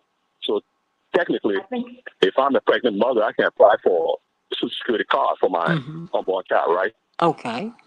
CK? I think I'm assuming you're kind of asking a rhetorical question, but maybe not. I think it's a good question. You know, if the determination is going to be at 15, a child is viable, then does the child get benefits at 15 weeks? I would say no. A child doesn't get benefits at 15 weeks. You don't get a Social Security card or anything like that. But I think that, Mama D, what you're saying is, I believe you're asking sort of a rhetorical question. Does that mean, okay, if a child is viable at 15 weeks, does that mean that that child would have the benefits that a child who was born at whatever week would have? And and the answer I believe is no. I don't think that you can have a Social Security number and things like that at 15 weeks. I think that you have to be born. Like you wouldn't have a birth certificate and things like that until you're actually born. But I think Mama D is raising a point. I wasn't sure where Justice Kavanaugh was doing with the Plessy versus and all that. Again, he was when he was being confirmed, he lacked credibility on this issue, but he was well staged. He staged his comments very nicely. And I certainly didn't expect that he would depart from what I believe to be his perception on Roe versus Wade because of the way that he answered the question for Kavanaugh during his confirmation. But putting that aside, I think, Mama, you're raising a good issue. I don't know that I really have an answer to that question. I think the answer is no. You cannot get any benefits for a 15-week-old fetus in a mother's womb. You know, there's a Karen Lene, I wish you would call in because I think that you represent a point of view that is held by many. You've asked about the viability of the fetus and when is it murder? When is it murder? You say that a 3 to 4 month abortion is murder. And a lot of people feel that way. They really, really, really do. And I want to hear your thoughts. Because I think that the only way we're going to work through this is to have some deep conversations about this. If you are pro-life, you need to be pro Medicare for all. If you're pro-life, you need to lift up public schools for all, where everyone can fulfill their potential, whether it's academic or vocational, or if you are a sports person.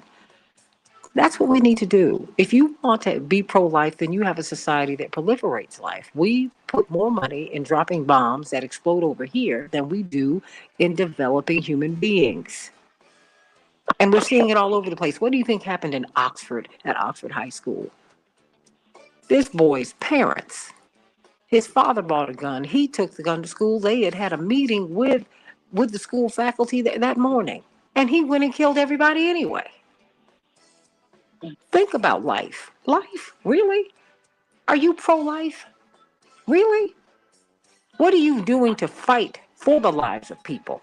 Are you fighting for Medicare for all? Are you fighting for decent housing? Are you fighting for our kids to be educated and the adults who they become to get re-educated if they need to get another job? That's pro-life. This is another kind of conversation. And I have all kinds of feelings about this. Because as a descendant of people who were enslaved, I look at my face in the mirror and I see rape. I see women who didn't have control, who didn't have agency over their bodies. Maybe I'm speaking for them today. Am I pro the elimination of a life? Absolutely not. But when I read that New York Times article by my friend who had been raped by her father at 10, what are you going to say to her? What are you going to say to her? Let's have the conversation, everybody. That's the only way we're going to work our way through this. I'm Santita Jackson. Please call me at 773-763-9278. Let's talk about this on the Santita Jackson Show. Roe v. Wade. Will it end? How will we mend? Back in just a minute.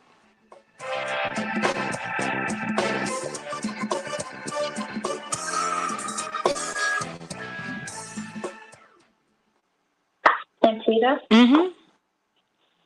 I do want to say when we come back, I think it's important to say that the views that I hold, because I do hold strong views on this, are not the views of, the National Bar or Rainbow Push.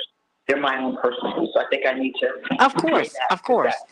And I want Karen to call in because I'm not making an assumption, and it's unfair for me to have a conversation with you, Karen, and not have a conversation with everybody. I think that your views about reproductive rights matter a lot, and moreover, your views about the rights of the child that's developing.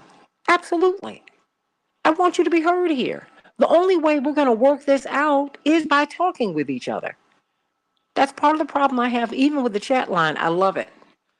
But you're able to just say something and then you don't have to respond. You don't have to engage people. The only way we're going to work this out is if we're going to engage. And we don't engage in social media. People throw lob bombs. That's not what you're doing, Karen. But we just say what we're going to say and then we back up. No. Life doesn't work that way. You've got to engage people. You have to get in the arena. You got to fight. And you need to state your position, defend it, and live with it. So come on. 773-763-9278. I want you to get engaged. I want you to get involved, Karen, because I think that what you've got to say is very, very important. It really is. And you represent a lot of people. That's it. So, do we have Dr. Max Wolf on with us? I'm still trying to work on that. Okay. I keep getting his voicemail, so I'll let you know here shortly. Okay. All right. Chaparral? Chaparral? Oh, Chaparral. Yes, I'm here, Santita. Okay, because I need to make sure that you can be heard. Okay. Yes, I'm here. Okay, very good. And then we will have, you'll be on for a minute, and then I'm going to go right back to everybody else. You still with me, Terry O'Neill? Since I got you up before, I'm right here, yes. Before the cows get milked. Oh, bless your heart. Oh my gosh, it's just so much. But CK, of course, you can state that these are your personal views, of course. Okay. Oh boy. Oh, and you can call Dr. Wolf now. Okay.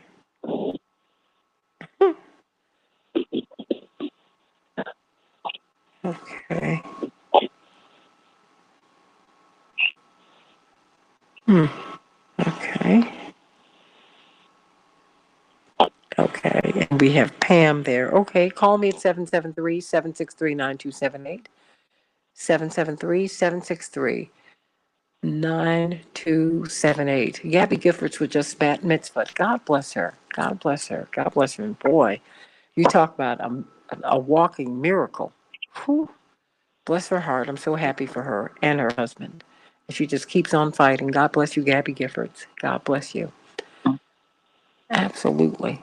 Oh, heart so heavy this morning as I think about the Avant family today. Whew. Oh my gosh. But we dedicated the show to them. Yes? Santita, I think it's with the Avant family, the difficulty for many of us accepting or just addressing or dealing with what happened. We also have Dr. Wolf now. Because I pray that that does not. Okay, I can't really understand you now. Okay. And we've got about 15 seconds. Breaking into a senior citizen's home. Yeah. And doing there's a whole different level of cruelty. Whew, he's 90. She was 81. Oh my God! It's like, oh yeah, Clarence Avant. One of the biggest names in all of in the recording industry. We can change the world, change the world, change the world. We can change the world, we can change the world, change the world. This is the Santita Jackson Show. War and hate to a place of love, it's not too late. Gotta save the children, we can't wait. Let's change the world. I am green. Hey everybody, welcome back to the Santita Jackson Show, Thursday, December 2nd, 2021. Can you believe it? We're a month away from a new year. Oh, it's unbelievable. 3 weeks from Christmas. Our Jewish brothers and sisters celebrating Hanukkah. God bless you all. Our Muslim brothers and sisters have been coming through a holy season themselves. God bless everybody. God bless everybody. And for the agnostic and the atheist, God bless you. God bless everybody. God bless. We're all down here on earth together trying to work it out. I love you. I love you. I love you. 773-763-9278. 773-763-9278. So for those of you who are into the holiday spirit, I'm the Christmas girl. But you know what? If you want some great food, Celebrations by Us, by Chaparral Wells, you gotta get your food. I know I got some wonderful victuals from her for Thanksgiving, and I plan to do that for Christmas as well. Chaparral? Yes, Santita, we are still taking orders until the 17th of December. So give us a call at 708-526-4546, and we can handle all of your Christmas hams, your rump roast, your mashed potatoes, your mac and cheese, your greens and green beans, as well as also your Christmas cookies, your cobblers, your pies, as well as also our famous cakes. So don't hesitate to give us a call at 708-526-4546, or you can also hit us up at Celebrations by Us on Facebook and also celebrationsbyus.org, and also give us a call at 708-526-4546. Thanks so much, Santita. And quickly, I know that you guys are on this topic of abortion. I just have a very, very quick story. I was 24 weeks pregnant with twins, and I began to hemorrhage. So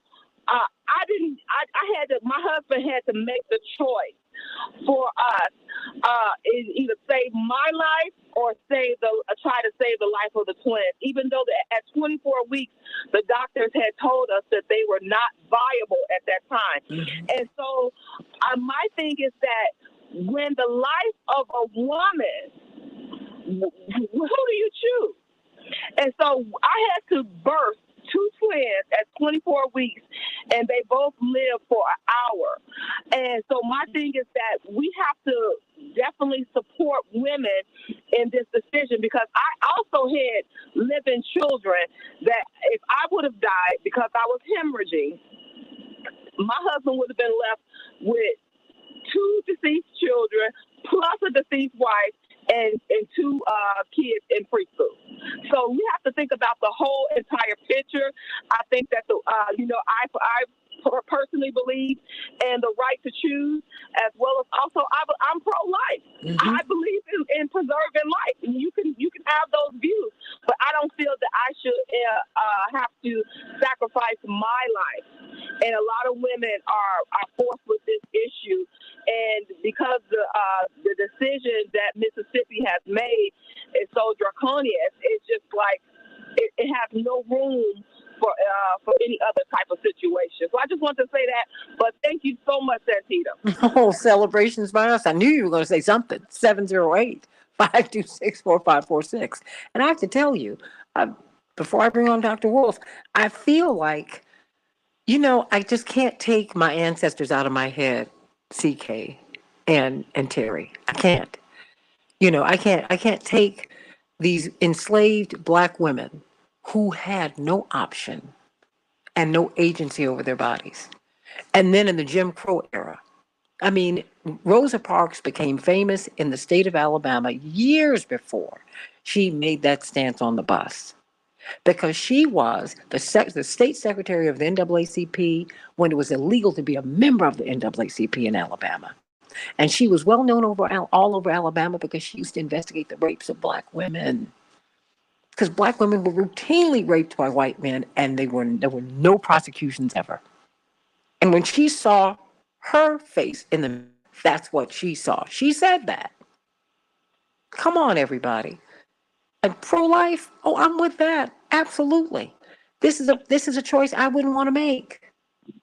But I'm not going to stand in somebody else's way because other people have different circumstances and different supports. But we need to talk about it. We can't just talk in the air. We must talk with each other. We have to. Because this decision is upon us. It's going to come more than likely in the summer. It is upon us. CK, you wanted to say something before we bring on Dr. Wolf? I did, Santita. I wanted to make sure that everybody understood that any views that I have on this issue, or any issue, quite frankly, reflect my personal views as a practicing lawyer, someone who has built, I've been a lawyer for almost 35 years. They are not the views of Rainbow Push Coalition or the views of the National Bar Association. I'm the immediate past president, but I just wanted everyone to understand when I give legal opinions and when I discuss issues, I'm giving it based on my expertise, my education, my background, and my perspective as CK Hoffler, not on behalf of organizations, many of which are 501c3s, and I'm not taking political positions on behalf of those organizations. Mm-hmm. This is CK Hoffler speaking these views and speaking my truth to power. Understood. Dr. Wolf, I know we were going to talk about the Omicron variant and its impact upon the economy, and it is having an impact upon the economy all just globally. But this is a decision that is upon us, and you're married, you have a daughter. I mean, this is something I'm sure that, that impacts us all. What do you make of this, of the likely rollback of Roe v. Wade? Yeah, so it's a vital question, and thanks for having me on. I would say that when I speak, I do represent the organizations that CK Hoffler works with, although I'm not a member or part of them. You are looking to litigate. I'm probably the weak link in the chain, which is probably solves the mystery of why I've been invited onto the show also. In any case, and I want to just listen to the quiet sound of thousands and thousands of lawsuits being filed. Okay, there it is. Okay. Look, I think I have a hard time believing that the Republican Party of the state of Mississippi is looking out for women because it never has. And I also think that what we see here is a fight over whether or not we can repress the career, professional, and personal aspirations of women under various fading, tattered flags that are thin, hollow, and don't stand up to the task. So I think we got beyond this moment historically 50 years ago. So it's disturbing to go back, right? This is an intellectual incontinence in someone who's gone into cognitive decline here. We know this doesn't work.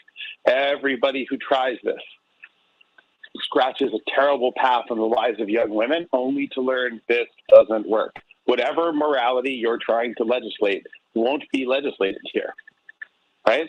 And to me, the ultimate proof that this is about a brutal fantasy, not a culture of life, is this rape and incest carve-out. To think that you as someone else can determine what someone else does with their body after it's been horrifically violated, and that you're doing that to protect them, is a level of delusion that probably requires inpatient care. That doesn't even strike me as an outpatient scenario. I'm sorry. So I don't know how to respond to it. I obviously don't know what this means as a woman, since I am also not female among my many absent qualifications. I'm not an attorney. I'm not a woman. Although, perhaps throughout my life, I've stood as a cautionary tale and making people more comfortable with the idea that, maybe they should be considered which person they want to bring into the world. I would say that we're having a social debate about whether it's government overreach to get a vaccine, but not to control someone else's genitals and uterus, which I also find hard to comment on from a rational perspective. I know people have lots of real, religious and deeply held personal beliefs around the subject, which I think are meaningful, and I do not mean to disrespect. But with all due respect, that should then pertain to your life and your conduct, right? Mm-hmm. So I understand that, and I understand people's objections to certain procedures. I do have a tendency to believe that these rejections to the procedures don't have much to do with the procedures. They have to do with symbolism, and I get that too, and symbolism matters for sure. But I just sort of feel like, really, again, one of the few successes we've had as a society is opening up a little more room for women to have a 360-degree life like men. It's one of the few successes we've had, and we've reaped massive benefit from it, right? So I also think there's another story here, which makes people uncomfortable. So I always hesitate to bring it up, but there's been some very interesting large data panel analytics of statistical studies that the letting people choose which kids they can bring into the world. Because remember, in the United States, we don't feel any compunction about helping you with those kids at all. Among all the community of developed nations, we will help you the least with that child. The least. We'll smile, tell you should have the kid, but that's about where our effort ends, right? That's your creepy uncle who's like, oh, great, you're pregnant again. And that's the last time you want him to see that kid. And that's the last thing he's going to do to help that kid, right? So this is creepy Uncle Sam. He wants you to have the kid, but that's about where his interest peters out, right? Anything else he's going to do with that kid, you don't want done anyway, and it won't be helpful, right? So I think before you tell people what to do, make sure you're helping them. We don't. So that makes this a little bit of a difficult debate for me to entertain. And I also just feel like we know the majority of people don't agree with this, right? We just know that it's been a good wedge issue for the Republican Party. Oh, Mike, drop on that. I mean, Pam from the West Side, what's on your mind today? Ooh, hello, Santita. You caught me in a situation here. Okay, I hope the background noise isn't bad. It's all good. Santita, I'm a pro-lifer. Mm-hmm. Okay, thanks. Hello to everyone on the panel. I'm a pro-lifer that believes in a woman's right to choose. I'm not going to let them hog or just take over that phrase. I'm a pro-lifer. I'm with you. Here's what I know, Santita. Mm-hmm. Thank you. So here's what I know. If men could become pregnant, we'd have an abortion clinic at every barbershop, every gas station, every nightclub, bar, and strip club. Wouldn't be an issue. Now, so let's go to the beginning. What are we going to do? And I'm going to be sensitive in this area. We have economic control over our purse, and we have intimate control over our pocketbook. And you know what I mean by that, Santita, when I say pocketbook. So we're going to have to, we're going to have to look at those issues. Right now, we have two sexual predators on the Supreme Court. I believe Professor Ford and I believe Professor Hill. And so that's problematic with me. So I see this, reversal as a way to support rapists and sexual child molesters. You mean to tell me you're going to force me to have a baby by a rapist? And coming out of the South, we know that many of those laws, it's still legal, to marry 14-year-olds and 13-year-olds. Santita, this is a law that is about controlling women and their bodies. And we must reject it. And whatever the Supreme Court does, we have a responsibility to, act in an economic way that will put a financial hurting on their donors or this country. I mean, this is sickening. And I'm just going to call it, this is white men wanting to control everything. Your women's right to choose, what services you get as a family, the safety net. And I mean, just all of it, Santita. So that's my take on it. I too know people who've had abortions. It's a very traumatic experience. Mm-hmm. And as you, Santita, it wouldn't be for me, but a woman has the right to control her body. And so you men, hey, if you don't want to get women pregnant, stop having sex. And wait a minute, and ladies, and wait a minute, real crazy. No, and ladies, you too.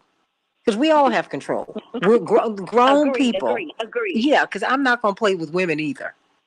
There's an old expression, sperm is cheap, eggs are expensive. Yeah. Okay? You have, where is the egg? Choices besides that.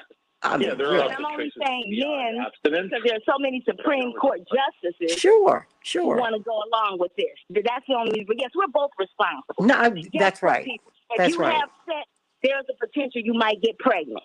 Yeah. How about that? How about There that? is I don't care what contraceptive. Yes, there's a potential you might. My point was that sometimes it's involuntary too, though, right? Sometimes people are Absolutely. engaging in the sexual experience not of their choosing, and unfortunately, we could tell ourselves that's really rare. But I think the statistics and the knowledge of the No, situation. date rape in college is running rampant. Well, no. Yeah, date rape in Can college is running I rampant. say It's just American not getting slavery? reported. Everybody. Ooh, hello. Yes. Thank you, Santita. Sorry for the No, it's all good. puffing. No. Before, I just want to get some of these callers in, because Tim from DeKalb, you say you're a conservative. So what does that mean? Hey, conservative means what if. That's all it means. It just means what if there's a line that we're going to cross, then what happens if. That's all it means when you're a conservative. Okay. So if you're going to say, let's have Medicare for all so that we can care for children. For even everybody. If they're an inconvenient, unwanted, even if it's an inconvenient, unwanted child, Mm-hmm. I agree. Let's care about them too. But the fact that a woman's right to choose should mean for the life or death of the child. So if a woman chooses to have a child, then whoever is the person who was also the half that was responsible for the life of that child is now not in the picture. So the thing is, if you want to have a conversation about abortion and pro-life and pro-choice and the repercussions and consequences of it, then let's be consistent. If it's going to be life from cradle to grave, and it also should be a woman's right to choose to make that cradle to grave, and then nobody else is involved in that child's life except the mother. That way, if you're going to legislate morality, that's legislating morality, whether you like it or not. You legislate abortion, that's legislating morality. Then what happens is the men are not to be held responsible for anything that happens if it's consensual. If it's a non-consensual or rape, then the person has committed a crime, and then they go to jail and I would say execution. I think that rape should be a capital offense. So if you want to have a conversation about pro-life, pro-abortion, and pro-life, pro-choice, then let's have that conversation. I'll be happy to raise my taxes if that's what you want to use my taxes for. You want to use my taxes to ruin my ability to pay for gas. Well, that kind of sucks. But if you want to use taxes to save children's lives from cradle to grave, that's fine. But then you're just saying that people can be as promiscuous as they want, and there's People no are as promiscuous as they want, Tim. But people do what they want to do. They do exactly what they want to do. Then let them pay the price of the consequence. You know what? No, let me tell you something. I am pro-life. So you know what? However the life gets here, I want to support it. Developing potential, because I believe in God. I believe that if God wants to here, I've heard my pastor used to say, Reverend Evans used to say, God rest his soul. I've never seen God have a vision without making provision. I've never seen God make a mouth he could not feed.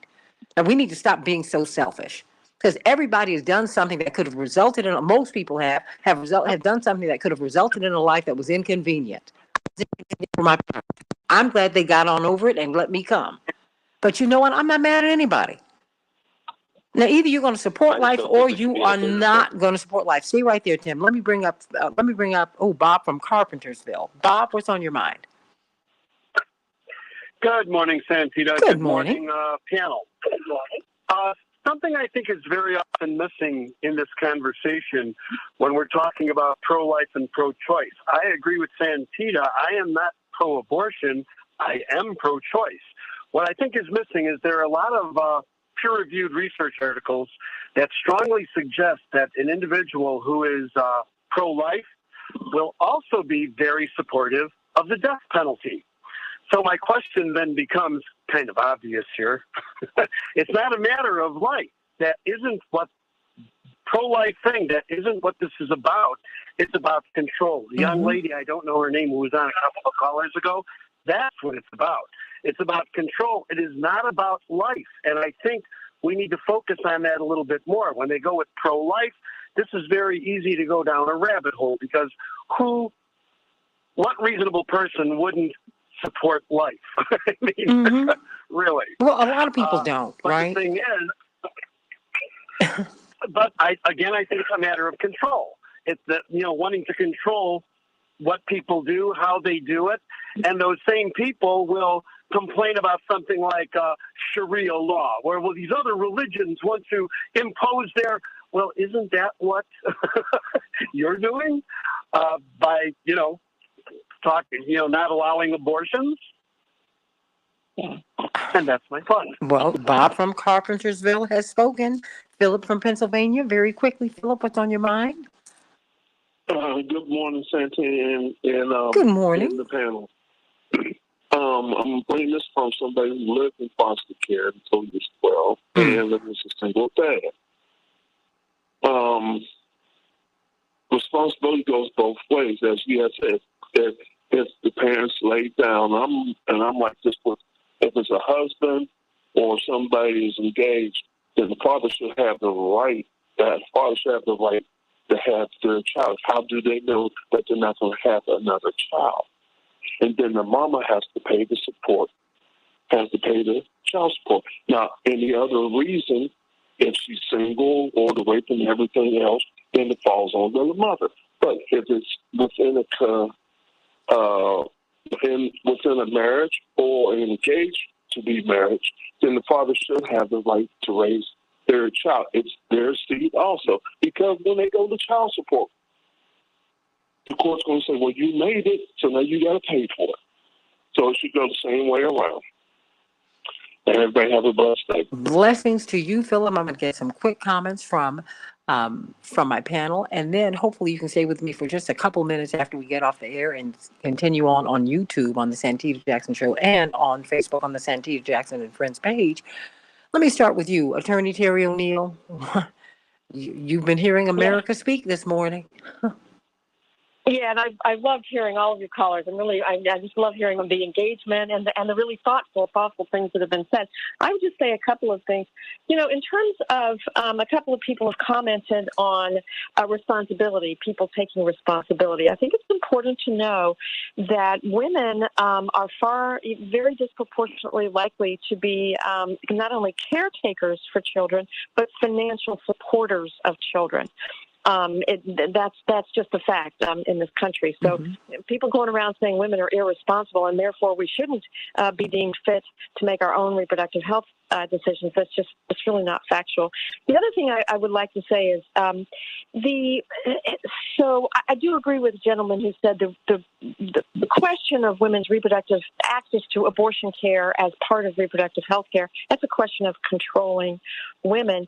And I also believe that when we say abortion is murder, to me, that really brings up the problem that we're doing right now in this country, which is criminalizing women around their reproductive health care.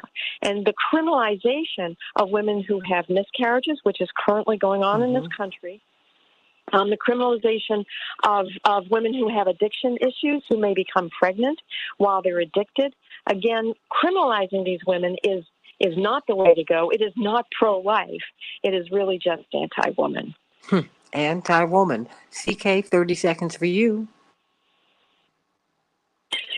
I just think that we, just as a practicing lawyer, it's important for us to look at the composition of the U.S. Supreme Court and to impress upon our president to do something about it, because literally every single issue of importance to our communities major issues will come before this U.S. Supreme Court, and they're going to be divided along political lines, just as Justice Ayer said.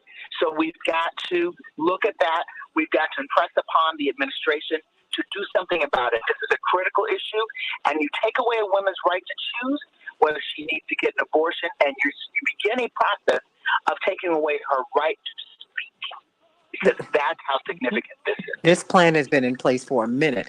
Maxwell, 30 seconds. Yeah, I say we pretend it's a corporation and give it all the rights we're not giving to American women. Robert Patillo, you got 30 seconds. You guys are too much. Woo. Is Robert still there? Look, everybody, stay with me on the Santita Jackson Show channel on YouTube. I want to get some closing thoughts from everybody here.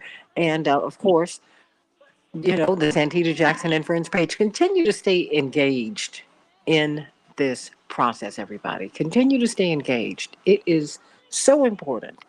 I appreciate all of the discussions that we've been having on the chat line today. That having been said, I want you all to call in because I think it's important for us to hear each other's voices. We need to connect voices to these words that we write. And whatever your position, on this show that you will be respected and you will be heard. That having been said, I need to hear your voices. If you have a position, just put that stake in the ground and put it out there. Make your point. Argue your point. That's what's important. And that is what we need, particularly now. Because even as they seek to and as they are going to gut Roe v. Wade, guess what? People are still going to try to terminate pregnancies, and a lot of women are going to die. Think about that. And then a lot of children will have their dreams and aspirations, and parents will have their dreams and aspirations murdered once they get here because we don't support them. Think about that. If you are really pro-life, then make a society that supports life. I'm Santita Jackson. Can't wait to be with you tomorrow. God bless you.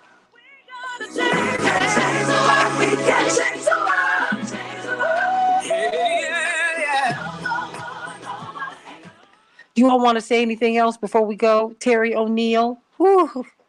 This is wonderful. I really love the conversation. I thank you. Thank you for bringing me into it. I got to bring you into it. Are you kidding me? We have to talk about this on Sunday. I mean, it's a lot. Because I think the conversation itself, we're on Facebook Live right now and on YouTube. It's too narrow, Max and Robert and CK and Terry. It's too narrow.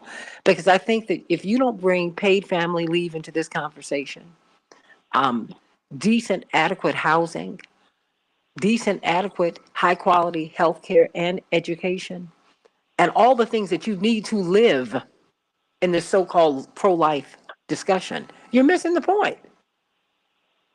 I mean, what about maternal mortality, which is off the charts? Off the charts. These women can't even have the babies. They're underinsured or they're uninsured, and they're dying in the hospitals because we don't take care of pregnant mothers. We don't do that.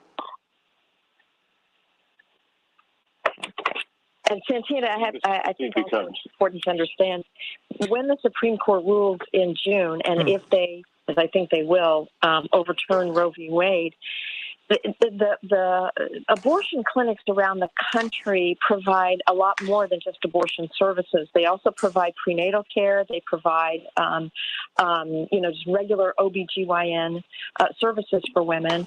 Those clinics, when they shut down, that's for many poor women around the country, that is their access to basic reproductive health care. Without access to basic reproductive health care and with having criminalized abortion care, we will begin to see maternal mortality rates begin to go up and up and up. We've spoken about that before, Terry. Yep. Yeah. Can you elaborate on that?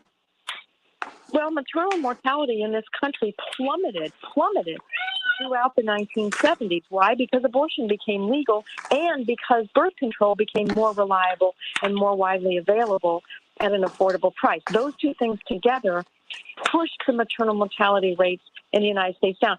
In the past, 10 years, the maternal mortality rates have been going up in this country. African American women are 3 to 4 times more likely than white women to die as a result of complications of pregnancy or childbirth. And for the Supreme Court to say, well, states can make it worse, right, by making less reproductive health care available for women is just going to exacerbate that maternal mortality problem. There's also statistical correlates that nobody talks about here. So, there's a very good argument that most of the crime reduction, often falsely ascribed to tougher policing, is actually Roe versus Wade. Right. Yeah. Okay, so we actually do know that. We also know that if you have a kid and your relationship breaks down, which occurs with about a 75% frequency in economically vulnerable households, that the woman and child are likely to live under grinding poverty conditions for the balance of the rest of their child, at least through their adolescence. Okay, so you're going to send people in physical complications of the pregnancy for the child, no resources, more job market competition, right? This is also this Shangri-La scenario here where you either have an abortion or you are become, beaver cleaver, whatever the fantasy here is. And like that, maybe a dose of reality is helpful here, right? We have utterly and catastrophically failed our youth in this country now. So having more kids with less resources, having failed the ones you have, also seems like pretending you're not already failing to take on more responsibility. Last time I checked, that doesn't usually end in a tremendous success. Yeah. Yeah. Well, I mean, but that's why we have to have these. That's why we have to have these conversations, because we're not having that conversation. Where's the sex ed? Where's the free contraception and the sex ed in Mississippi? I'm sure they're making that a statewide priority as well. Right. Yeah. I mean that, and you sort of, yeah. I think the whole idea here is to drag the country back to the 1950s. And remember, in the 1950s was not a good time for most of us, I think, in this country. Right. So. Well, we're going to have to figure some things out, because what we're doing is this conversation really. I just keep going back to slavery. This is what I'm seeing, and it angers me, and it's unsettling to me, because this is not about life. It's not about love. It's not about creating a healthy, viable human being.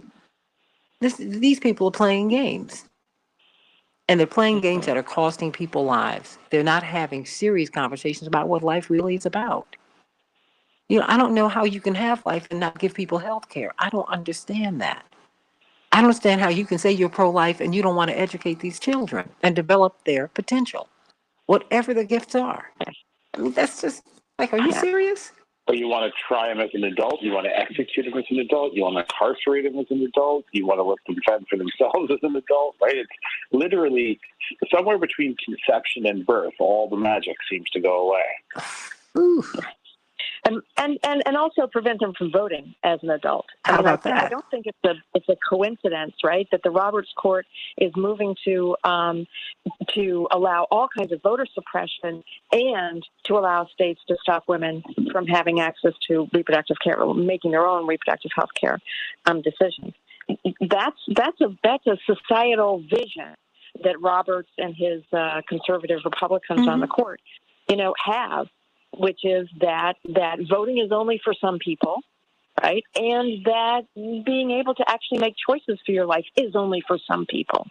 And it is only for some people, because affluent people won't even go to a clinic. They'll go to their doctor. Exactly. My personal opinion, from the cut of the universe I deal with a lot, is that most of the elite in the country don't care about these things. They want to keep happy some kind of conservative majority red state people who will vote through their taxes and deregulation, and they assume they'll buy their way out of these things, or if it gets really bad, they'll move somewhere else with their money and their connections to the global economy if this place gets too bad, right? And I think the conversation of, is this place getting too bad, has reached a crescendo. It fell a little bit around the election, the presidential election, but it'll come back, and that decision will be made too by employers. So the other thing we're not talking about is, if we leave the modern community of nations in area after area, pandering to delusional fantasies about some heroic past, we will become economically non-viable too. How so? Half the talent you need to attract is female, right? It's a very competitive global economy. come here and enjoy brutal policing and Middle Ages style reproductive rights may or may not be the best come on for global talent. So they can hide in the cities, right? Like you're just a spree killing away from an exciting afternoon. So I get too excited, or you'll have to have the kid, right? Like I'm not sure that ad is going to be super competitive with Western Europe and Northeast Asia, right? So part of what I think this is about is this desperate effort to go back to the supremacy period, which I don't know what that means. I guess I'm not in the chosen group who has such fond memories. My family wasn't, just coming here in the 50s, and there's a lot wrong with us. Some of it probably is really wrong with us. The rest of it, other people thought was wrong with us. So, who knows? But it wasn't such a golden era. But in any regard, trying to go back to a golden era that's mostly fictitious at the cost of the future is a bad trade. It is a very tough world out there. It is very competitive. And automation and AI, while exciting, will also have profound implications for employability. And those will hit young women really hard with the loss of retail and service jobs. And we kind of know that. And there are people working on it. But taking away reproductive rights in that moment could be cataclysmic for the employability and stability of young women who will get no childcare, who will get no help, and who will be asked to deal in an economy that's changing really fast in ways that are disadvantageous. And this is not theoretical. We know that we lost half the labor force participation gains of younger women with children during the last 30 years during the first 16 months of COVID. It's a precarious labor market moment. And having a child, especially with no social support, especially if you're not wealthy and your family isn't there to take care of that kid, has profound life-altering impacts on your ability to support yourself and that child. And people don't like that discussion, and it may seem crudely materialistic, but after all, you invited an economist, so I guess that was what's for dinner. But we should actually think about that, because that's part of the reality as opposed to hokey fantasies, which I think have dominated a lot of the thinking on this subject. Absolutely. And what were you about to say, Terry? I was just going to say, I think, however, the vision of people like, for example, Amy Coney Barrett, is that women should be dependent on the men in their families. So that it's actually very acceptable for women not to be able to have gainful employment, not to be able to have, to have sort of a career path, envision a career path for themselves. In her vision of what women are fit for, they are fit to be economically dependent on preferably a husband who very much would be able to directly control them. But if they don't have a husband, then at least the other men in their family should control them. That's the vision. Well, it's a failed vision. And but it also says, but it's a vision that assumes everybody is a suburban, white, and middle class. And it presumes that they are happy. Reliable person. It presumes that these suburban, white, middle class women are happy, and they're not being choked to death too. It's a lot of presumptions in there that are wrong. The premises are just wrong. Problematic. One of the angriest people in America is a middle class white woman. She feels choked too. Hey, am I telling the truth? I'm not the white woman you are. What? You tell me. Technically, I'm not. Well, really. I also live in the suburbs. Maybe I should sit that one out. Well, she did. This is the past national president of the National Organization of Women. Hello. Yes, I was kidding. I didn't think you were addressing me. Okay. All right. But so I'm just saying, everybody has got a dog in this hunt. When we were looking at these Ahmaud Arbery cases, the Ahmaud Arbery and Kyle Rittenhouse case, one of the issues that CK brought up was, she said, look, you've got these white women who have to go home to men who might beat them, or communities that might beat down on them if they do not vote a particular way. I mean, white women have had the right to vote 100 years. That's it. We've been here 400 years in the American part of this European project. I mean, come on. So, I'm just saying, I'm not going to look at white women and say, oh, they're so happy. No, they're not. They're mad as hell. They are. They are. And what angers me... too, but I always assumed that was partially my fault. It is your fault. Look, agreement. See? You you white man. It is your fault. These are the conversations. We're on Facebook and YouTube right now. These are the conversations that Max and I have. Look, let me tell you, everybody. They're very short. They're short and accusatory. I call them the executive summary. No, let me tell you how crazy Max is. Max is honest to a fault. Max. He and I talk all the time. I get a call from him and he's walking. I can tell he's walking real fast. I can always tell that he's walking through New York because that's when he calls me. And so I'm like, okay, what's going on? But he was walking particularly fast to stay everybody and Terry because this is why I love this man so much. He said, I think I did something that maybe I shouldn't have done. I said, oh boy, what did you say or do, Max? Well, I was at the 92nd Street Y. I was participating in this panel, and they were asking all these wonderful questions. And then they asked, are you racist? So everybody, of course, went around this, the panel, and they were like, oh, no, I'm not racist. And Max was like, oh, yeah, I am. Yeah. He said, we're marinating in this racist culture. There's no way that you cannot be. So do I have to work on it every day? I think I did try to qualify it. I think I tried to say not particularly. Not particularly. I don't work to accentuate it, I don't think. Who knows? I guess it's someone else's call, but it's inevitable. I did ask him, have you left the room yet? He said very quickly. Because I think that... I had to go to the Clavern. I had a Clavern meeting. I just said, I said, I love you, Max, but I'm so glad. And Jewel loves him too. Everybody loves Max because he's just crazy. But this is hostile in the room, by the way. There were some glances I noticed. It was tight. I thought there may be a surreptitious cell phone photo, but there was no particular hostility. No, but you know what? The thing is, I think that we've got to have those kinds of conversations because I know it's just like I saw a photo of myself. Ironically enough, with one of my father's, you remember Gary Masoni, Terry. Gary Masoni, I'd known him all of my life. And there's a photo of me with his wife when the black doll was taller than I was. My parents, like black parents, had to make a conscious decision to lift up the consciousness of their children because they knew once we left their home. And I think we have to have those honest conversations about how black people, brown people, women people, Jewish people, Muslim people, atheist, agnostic people, how everybody gets the beat down. Because if we don't have that conversation, we're not going to go anywhere. Because this conversation on Roe v. Wade is so narrow. You love the fetus, right? But as soon as the fetus gets out here, you don't even want to feed him at the hospital. You want to get the mom out the hospital. Now the mom is staying there, Terry, a day or two. Who has ever heard of anything like that? A very dear family friend died because her afterbirth had not even gotten out of her body. She was kicked out. She was kicked out the hospital.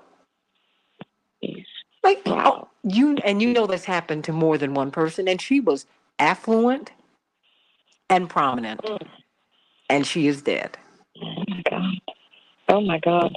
Oh yeah, this happened like 20, 25 years ago.